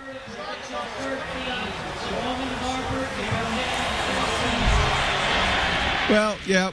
Listen. There's a lot of grit, a lot of determination with the people in that city and that region, and they fought so hard, and this is what makes it uniquely different. And we've been down at other times this year. We got a lot of poise, quarterback and defense. That we came up with some key stops in the second half, and those proved pivotal. It's Tracy Porter taking it all the way. Touchdown, New Orleans. Well, just happy. This is what you work so hard for, and this is a team, an organizational trophy that represents so much tradition, and we're honored, and certainly I'm honored to be a part of it, and real proud of these guys.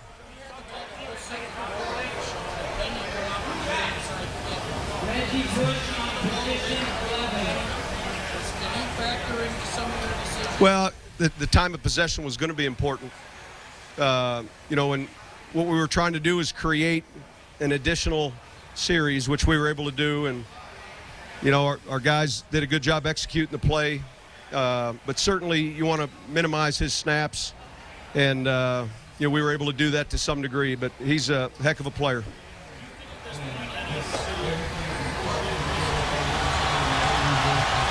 Well, I think I know not only the city, but the whole region is going to appreciate this trophy, and I just wish we could split it up to a lot of little pieces to give to everybody, but they're a part of it, and like I said, I'm happy to be part of it as well. I just did. Pardon? A franchise that was born 8 months. I thought Drew was magnificent tonight, and certainly it's a part. He's talked all year. It's a part of the resume and the career of a quarterback, a great player, and he prepared outstanding. And he knew he was going to have to play well. He handled a lot of the offense at the line of scrimmage. We had a lot of multiple packages, and we had time to do that. He handled it extremely well. And when you look at his location tonight, I thought he was fantastic, and he has been all year. If you really pay close attention to what he's accomplished, he's the MVP tonight, and certainly one of the most valuable players in our league. I can't hear you.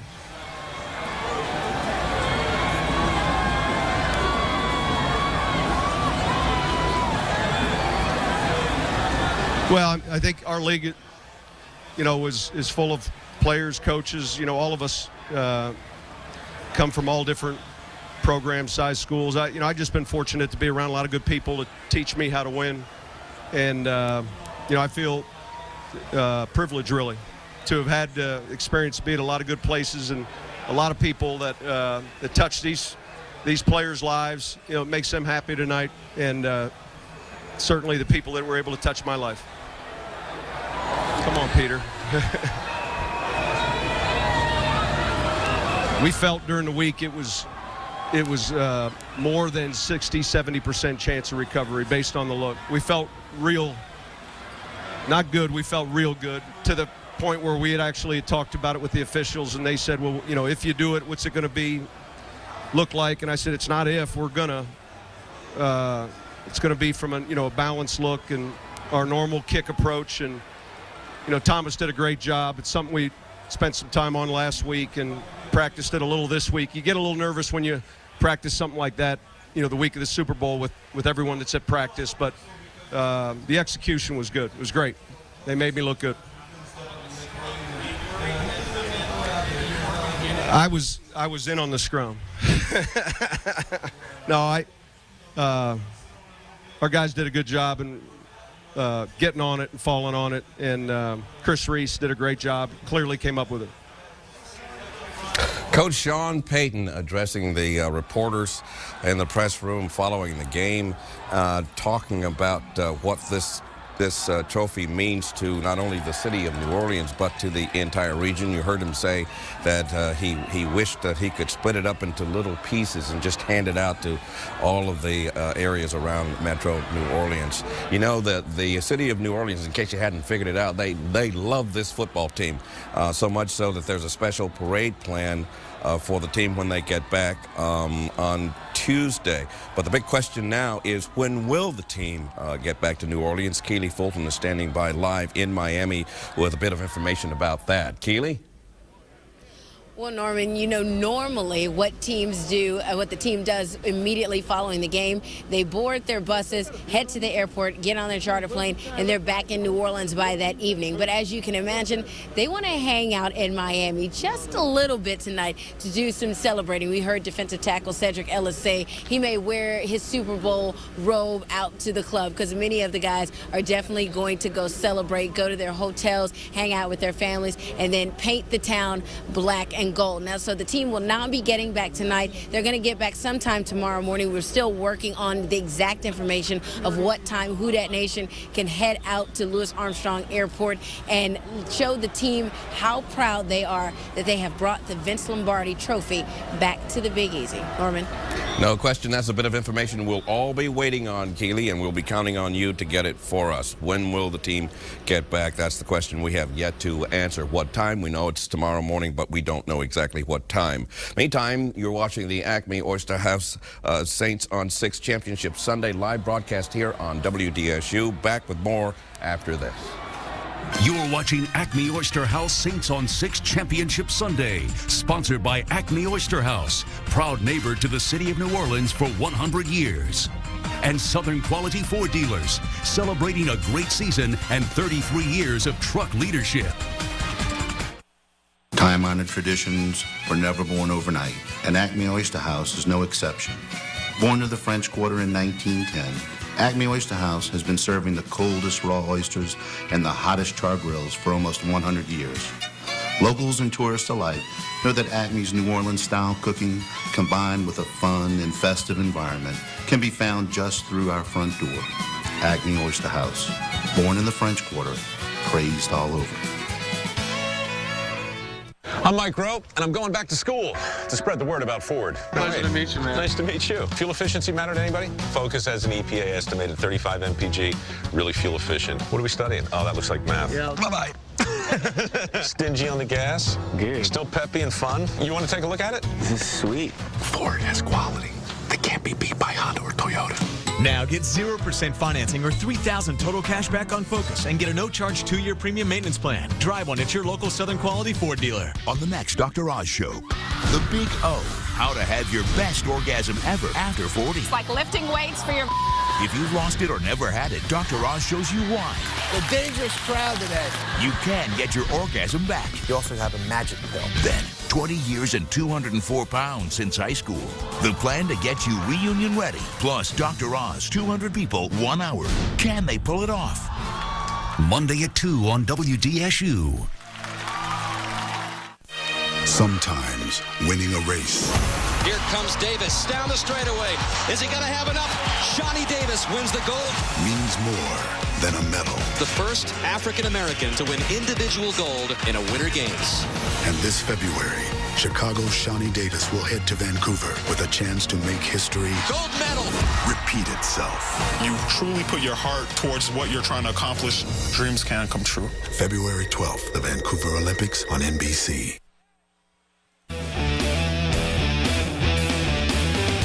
This is the Acme Oyster House Saints on 6 Championship Sunday live broadcast on WDSU. You can see a shot of the Superdome from high atop one of the buildings downtown, and you can see there is gridlock there on Poydras. People are actually pouring into town to join the celebration.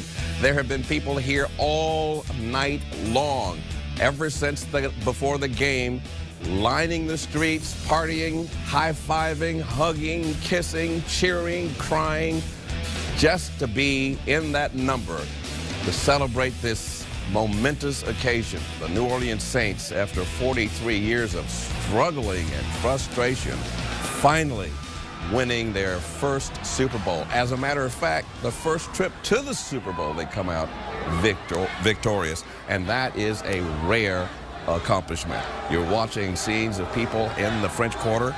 Meantime, other fans are out in Elmwood loading up on Super Bowl gear, and that is where WDSU reporter Gina Swanson is standing by. Gina, how you doing on that search for my hat?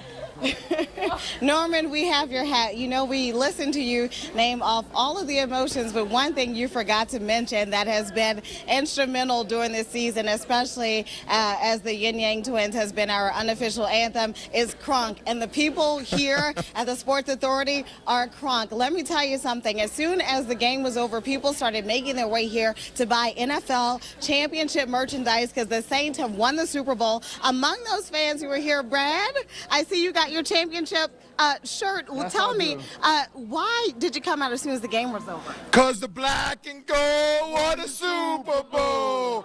Black and gold won the Super Bowl. Well, thank you for that interlude. But what does it mean, Steve? We have Brad and Steve here. What does it mean, as long as you've been a Saints fan, that the Saints has finally clinched a world championship? It means the world to me. My mother, who passed away, she was a diehard Saints fan. And she's not here to enjoy this, but you know what? You're here, and we're number one finally. So who that? And what did you come and get your hands on to here tonight? I got me a hat. I got a hat for Norman. I got a hat, and I'm going to get some more shirts as soon as they let me back in. But the black and gold won the Super Bowl. Thank you, guys. And that is the sentiment among a lot of fans here out black and gold in the Super Bowl, just wanting to get their hands on a piece of anything they can grab for this history-making moment. And these people you see behind me, this is only part of the line, Norman. A lot of the line actually stretches outside of the store around the corner, only letting a few people in at a time to snatch up this merchandise. We'll check back in with you later, but that's the story for now. Norman, back to you. All right, Gina, who dat? And by the way, thanks for that hat. I love you for that, Gina. Great job down there. We'll be talking to you as the night goes on. We're going to be here all night to bring you the live reaction to the Saints' fantastic victory down there at Super Bowl 44 in Miami at Sun Life Stadium. It is almost a surreal moment. You just cannot believe that the words New Orleans Saints Super Bowl champions are rolling off your tongue. It is quite a special moment. And I tell you what, the people in New Orleans are out in force to demonstrate their happiness over this accomplishment by their beloved New Orleans Saints. Rachel Wolf is in the French Quarter now, following the madness there. Rachel? Norman, how are you? I'm good. How are you? We're doing well. Oh, boy, this is insane. Among other things, yes. Yeah, we're having a good time, actually. We met a group of people from Houston, Texas, and they've been gracious enough to share this portion of the balcony with us, along with some of the other media. And I want you to meet one of the gals that's here from Texas and tell me, first of all, I love your hat. It kind of matches my boa. What is your name, hon? Happy Woods. And where are you from into Houston? Buena, Texas, actually. Oh, okay, so close by. Close by. So what's tonight been like for you guys? It's actually been awesome because we're making history. I love it. I'm so glad for the Saints. What have you seen today that shocked you? Be honest. Just the massive crowds. It's unbelievable. It's unbelievable. Everybody's happy and everybody's having a good time. You guys have taken in all the sights and sounds this weekend. You've been here since Thursday. Right. All right. Well, we're sure glad you came down and enjoyed. Well, you got your fleur-de-lis on. You got your black and gold. You're all set. Oh, yeah. And I love the hat. It's like a little bird. Take care. Thank you. If we can pan back over to the street, Norman, I just wanted to kind of give you a scene setter here. We had actually the mounted police come through here just a few minutes ago. The crowd has thinned out just a little bit. It's not quite as loud as it was earlier, but still thousands of people on the streets. The perimeter of the French Quarter is actually blocked off. No cars are being allowed in, kind of like during Mardi Gras. And a few minutes ago, we saw Breezes.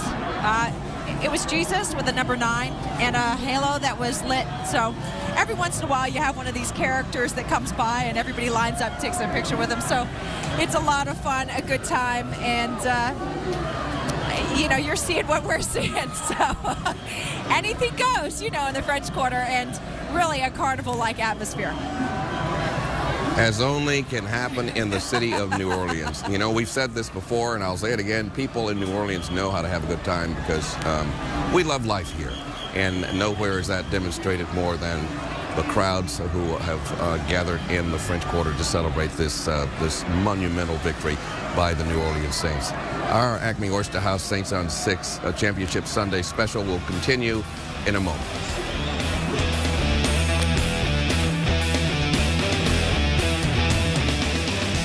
You're watching Acme Oyster House Saints on 6 Championship Sunday, sponsored by Acme Oyster House, proud neighbor to the city of New Orleans for 100 years. And Southern Quality Ford dealers, celebrating a great season and 33 years of truck leadership. WDSU is kicking it up a notch for Carnival 2010 with Carnival Central on WDSU.com. We're tracking uptown parades with our parade tracker powered by Party City. Get real-time information on the progress of those crews, plus live streaming of parades, routes, and last-minute Carnival changes. Post your favorite Mardi Gras photo to You Local on WDSU.com for a chance to win throws from just about every crew in the metro area. All you need this Carnival is on Carnival Central on WDSU.com. At WDSU, it is our commitment to live up to the promise we make to this community each and every day. When we uncover corruption, I suspect that we have someone within our organization or a former person that went in and stole money. When we provide tips to protect you and your family, if you don't prepare ahead of time, you're going to panic when something happens. We really are on your side. That's the promise we make. And the promise we keep every day. WDSU gives me the weather exactly the way I want it. My living revolves around weather. I usually watch the weather in the evening before I go to bed and in the morning before I go to work so I can plan my day, and I check it with WDSU. I trust them because they're right on the money with their forecast. When Margaret says it's going to rain at 2, I know it's going to rain at 2. On the air, online, and on the go, WDSU weather is exact weather. WDSU is your source for politics. It is election night in New Orleans. The polls are now closed. The people of the city of New Orleans did a very extraordinary thing today. Very exciting developments. We have a lot to do here. Tremendous opportunity as a city. We're going to be examining the numbers. I'm going to sit down with my partner, Gina Swanson. We have won a victory. A historic election. The people of New Orleans have asked us to sacrifice, and so we should. WDSU Commitment 2010. The most up-to-date traffic information exactly when you need it. First in the morning starting at 5. And the only station with updates in the afternoon starting at 4. Plus traffic reports anytime online. Time Saver Traffic only on WDSU.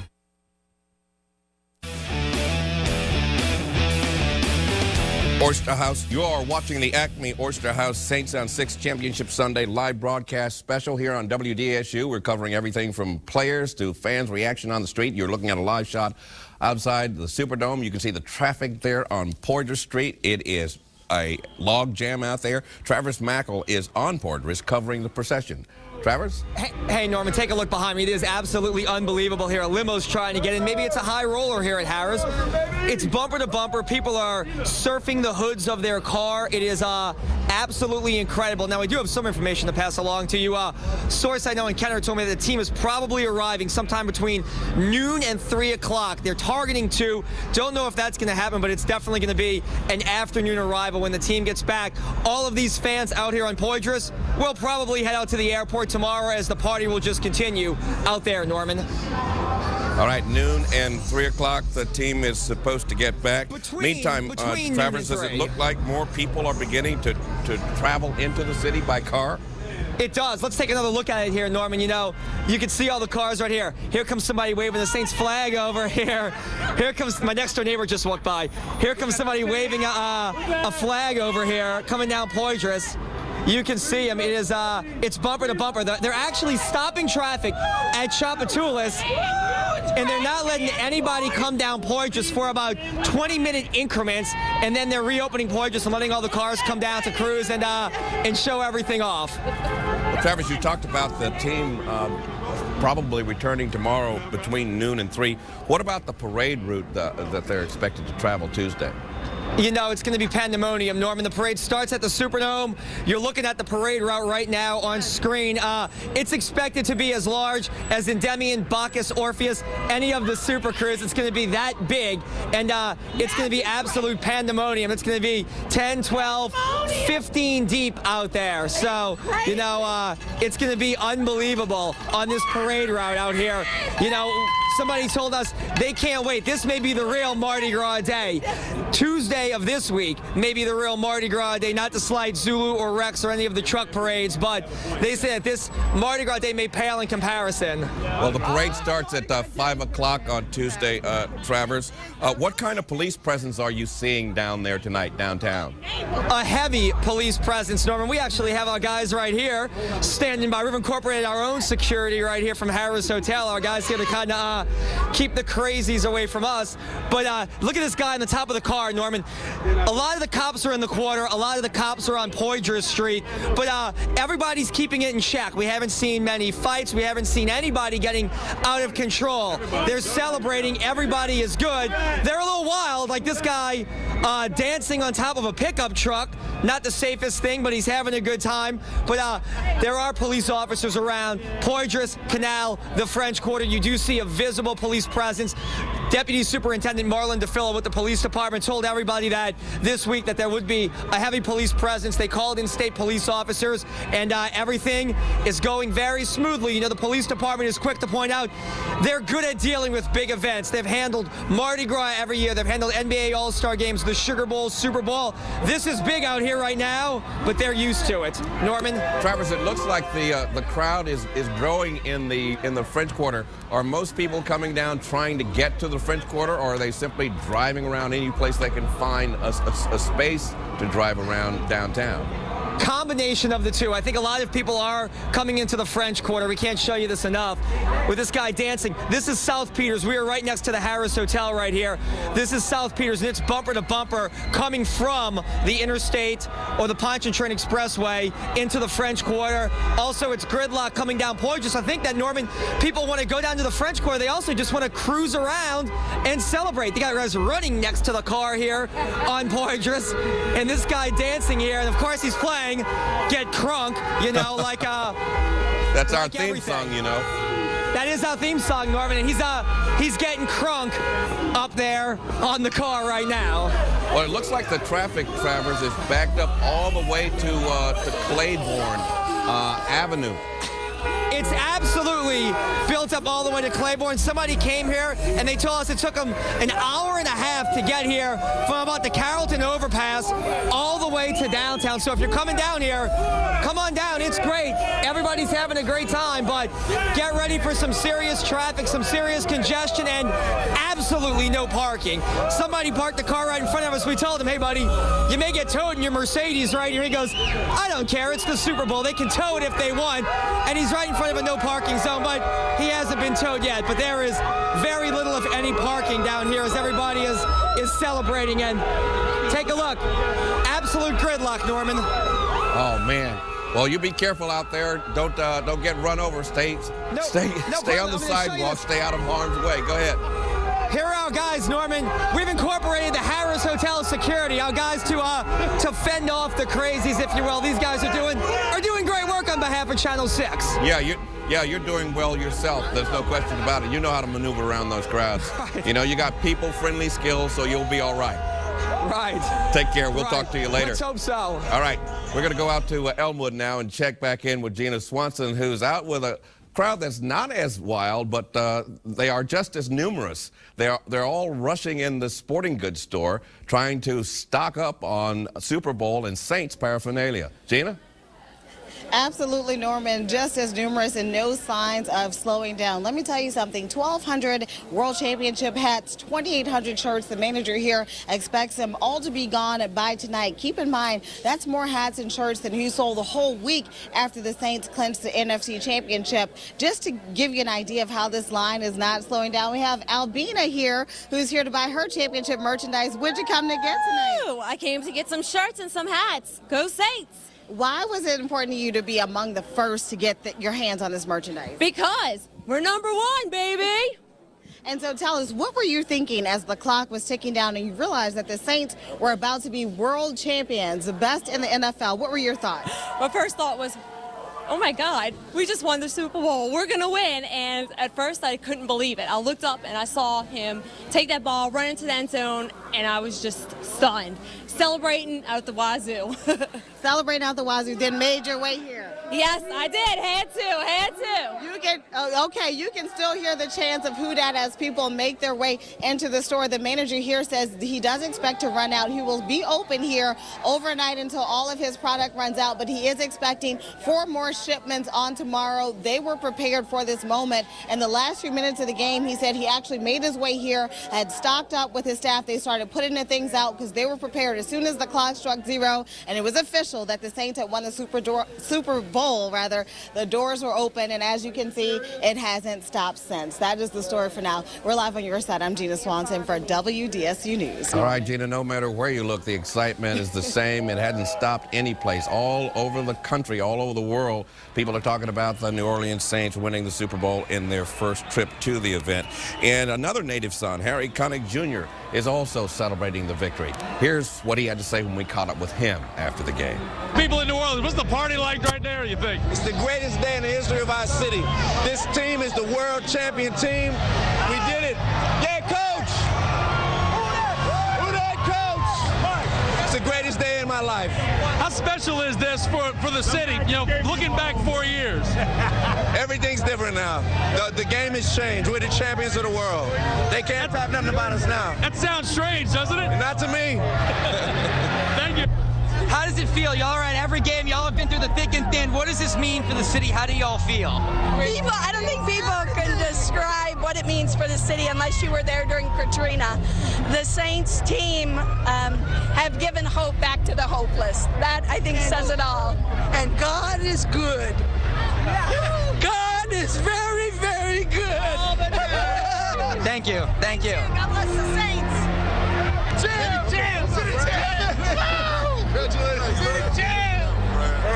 Two great things. You get into the Hall of Fame and the Saints win the Super Bowl. Just talk about what this all feels like for you. I mean, it was God sent. I mean, I got a chance to watch the game with the owner in the suite, and me and them high-fived the whole game. I had a great time. Did you ever think you'd see this day? I mean, when they got Drew Brees and Coach Payton, they're doing the right thing. You can, anticipate something like this happening. It's pandemonium in New Orleans right now. What do you say to the people watching, and can you wait to get back there? Hey, man, I can't wait. We got a new mayor now, and the city got the Super Bowl, and, I made the Hall of Fame, so everything, lifting up for the city. I mean, after what they done went through, I show you, man, you can start rebuilding. Thank you, Ricky. Appreciate it. Ricky Jackson putting it all in perspective. You heard it. Things are looking up for the city. He won the placement in the NFL Hall of Fame, the first Saint to be selected to the NFL Hall of Fame. The city has a new mayor, historic event last night, and the world has a new Super Bowl champion, the New Orleans Saints, their first trip and their first ever Super Bowl victory. You know, it was hard to believe that the Saints had actually pulled it off, but there was a moment when it began to soak in, and that was during the trophy presentation. Here's a look at how that event unfolded, and let's just listen and soak up the excitement.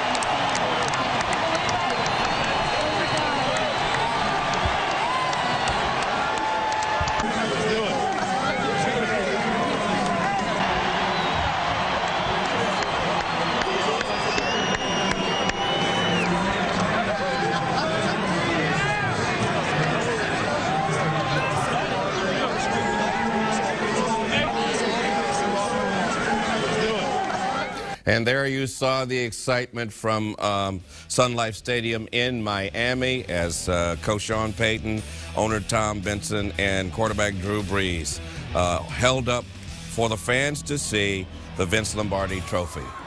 This is the Acme Oyster House Saints on 6 Championship Sunday live broadcast special here on WDSU. We will be back with more of our coverage in just a moment. Don't go far. You're watching Acme Oyster House Saints on 6 Championship Sunday, sponsored by Acme Oyster House, proud neighbor to the city of New Orleans for 100 years. And Southern Quality Ford dealers, celebrating a great season and 33 years of truck leadership. WDSU gives us the weather exactly the way we want it. I think the information is exact, it's convenient, and it's accurate. My primary responsibility here at the facility is the safety of our guests. So it's very important for us to know exactly when severe weather so that we can take measures to inform our golfers and to close down the facility if need be. On the air, online, and on the go, WDSU weather is exact weather. Like no other American city, the history of New Orleans is bound to the people of Haiti. The Haitian cultural influence has helped form so many of our traditions, trademarks, and talents. And like no other American city, New Orleans knows what the people of Haiti are going through. Today, they ask for your compassion and support. Your donation will help relief agencies provide much-needed shelter and services, bringing them that much closer to recovery and rebirth. Log on to WDSU.com to find out exactly how you can help. AT&T is the nation's fastest 3G network, so you can download faster on your smartphone than Verizon. To prove it, I'm downloading myself on both networks at the same time. AT&T download's done. Verizon, sorry, your time's up. This AT&T download. Hi.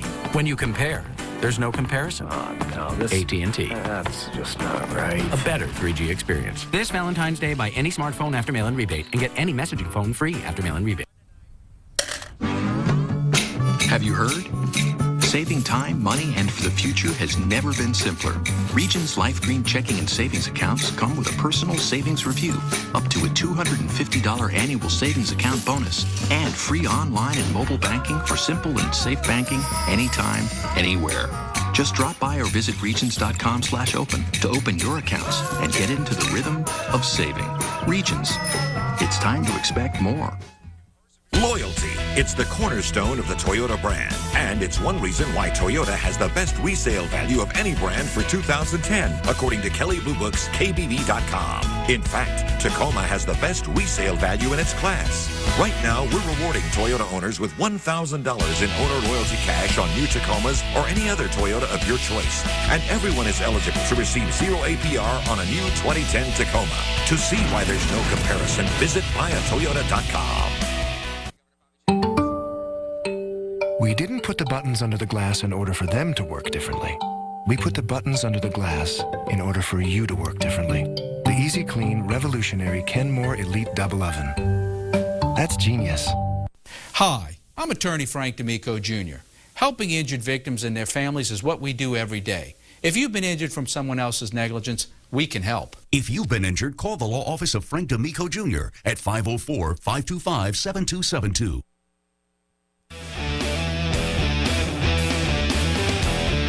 This is the Acme Oyster House Saints on 6 Championship Sunday special live broadcast on WDSU. We are broadcasting for you all night long the reaction, the color, the excitement to the Saints victory at Super Bowl 44. You're looking at Lee Circle. The cars are rounding the statue of Robert E. Lee as they circle their way looking for the party. And the party right now is in the French Quarter where people are gridlocked on Poydras Street in front of the Dome trying to make their way down there just to be close, just to be somewhere in that number. And that number is huge. It is bigger than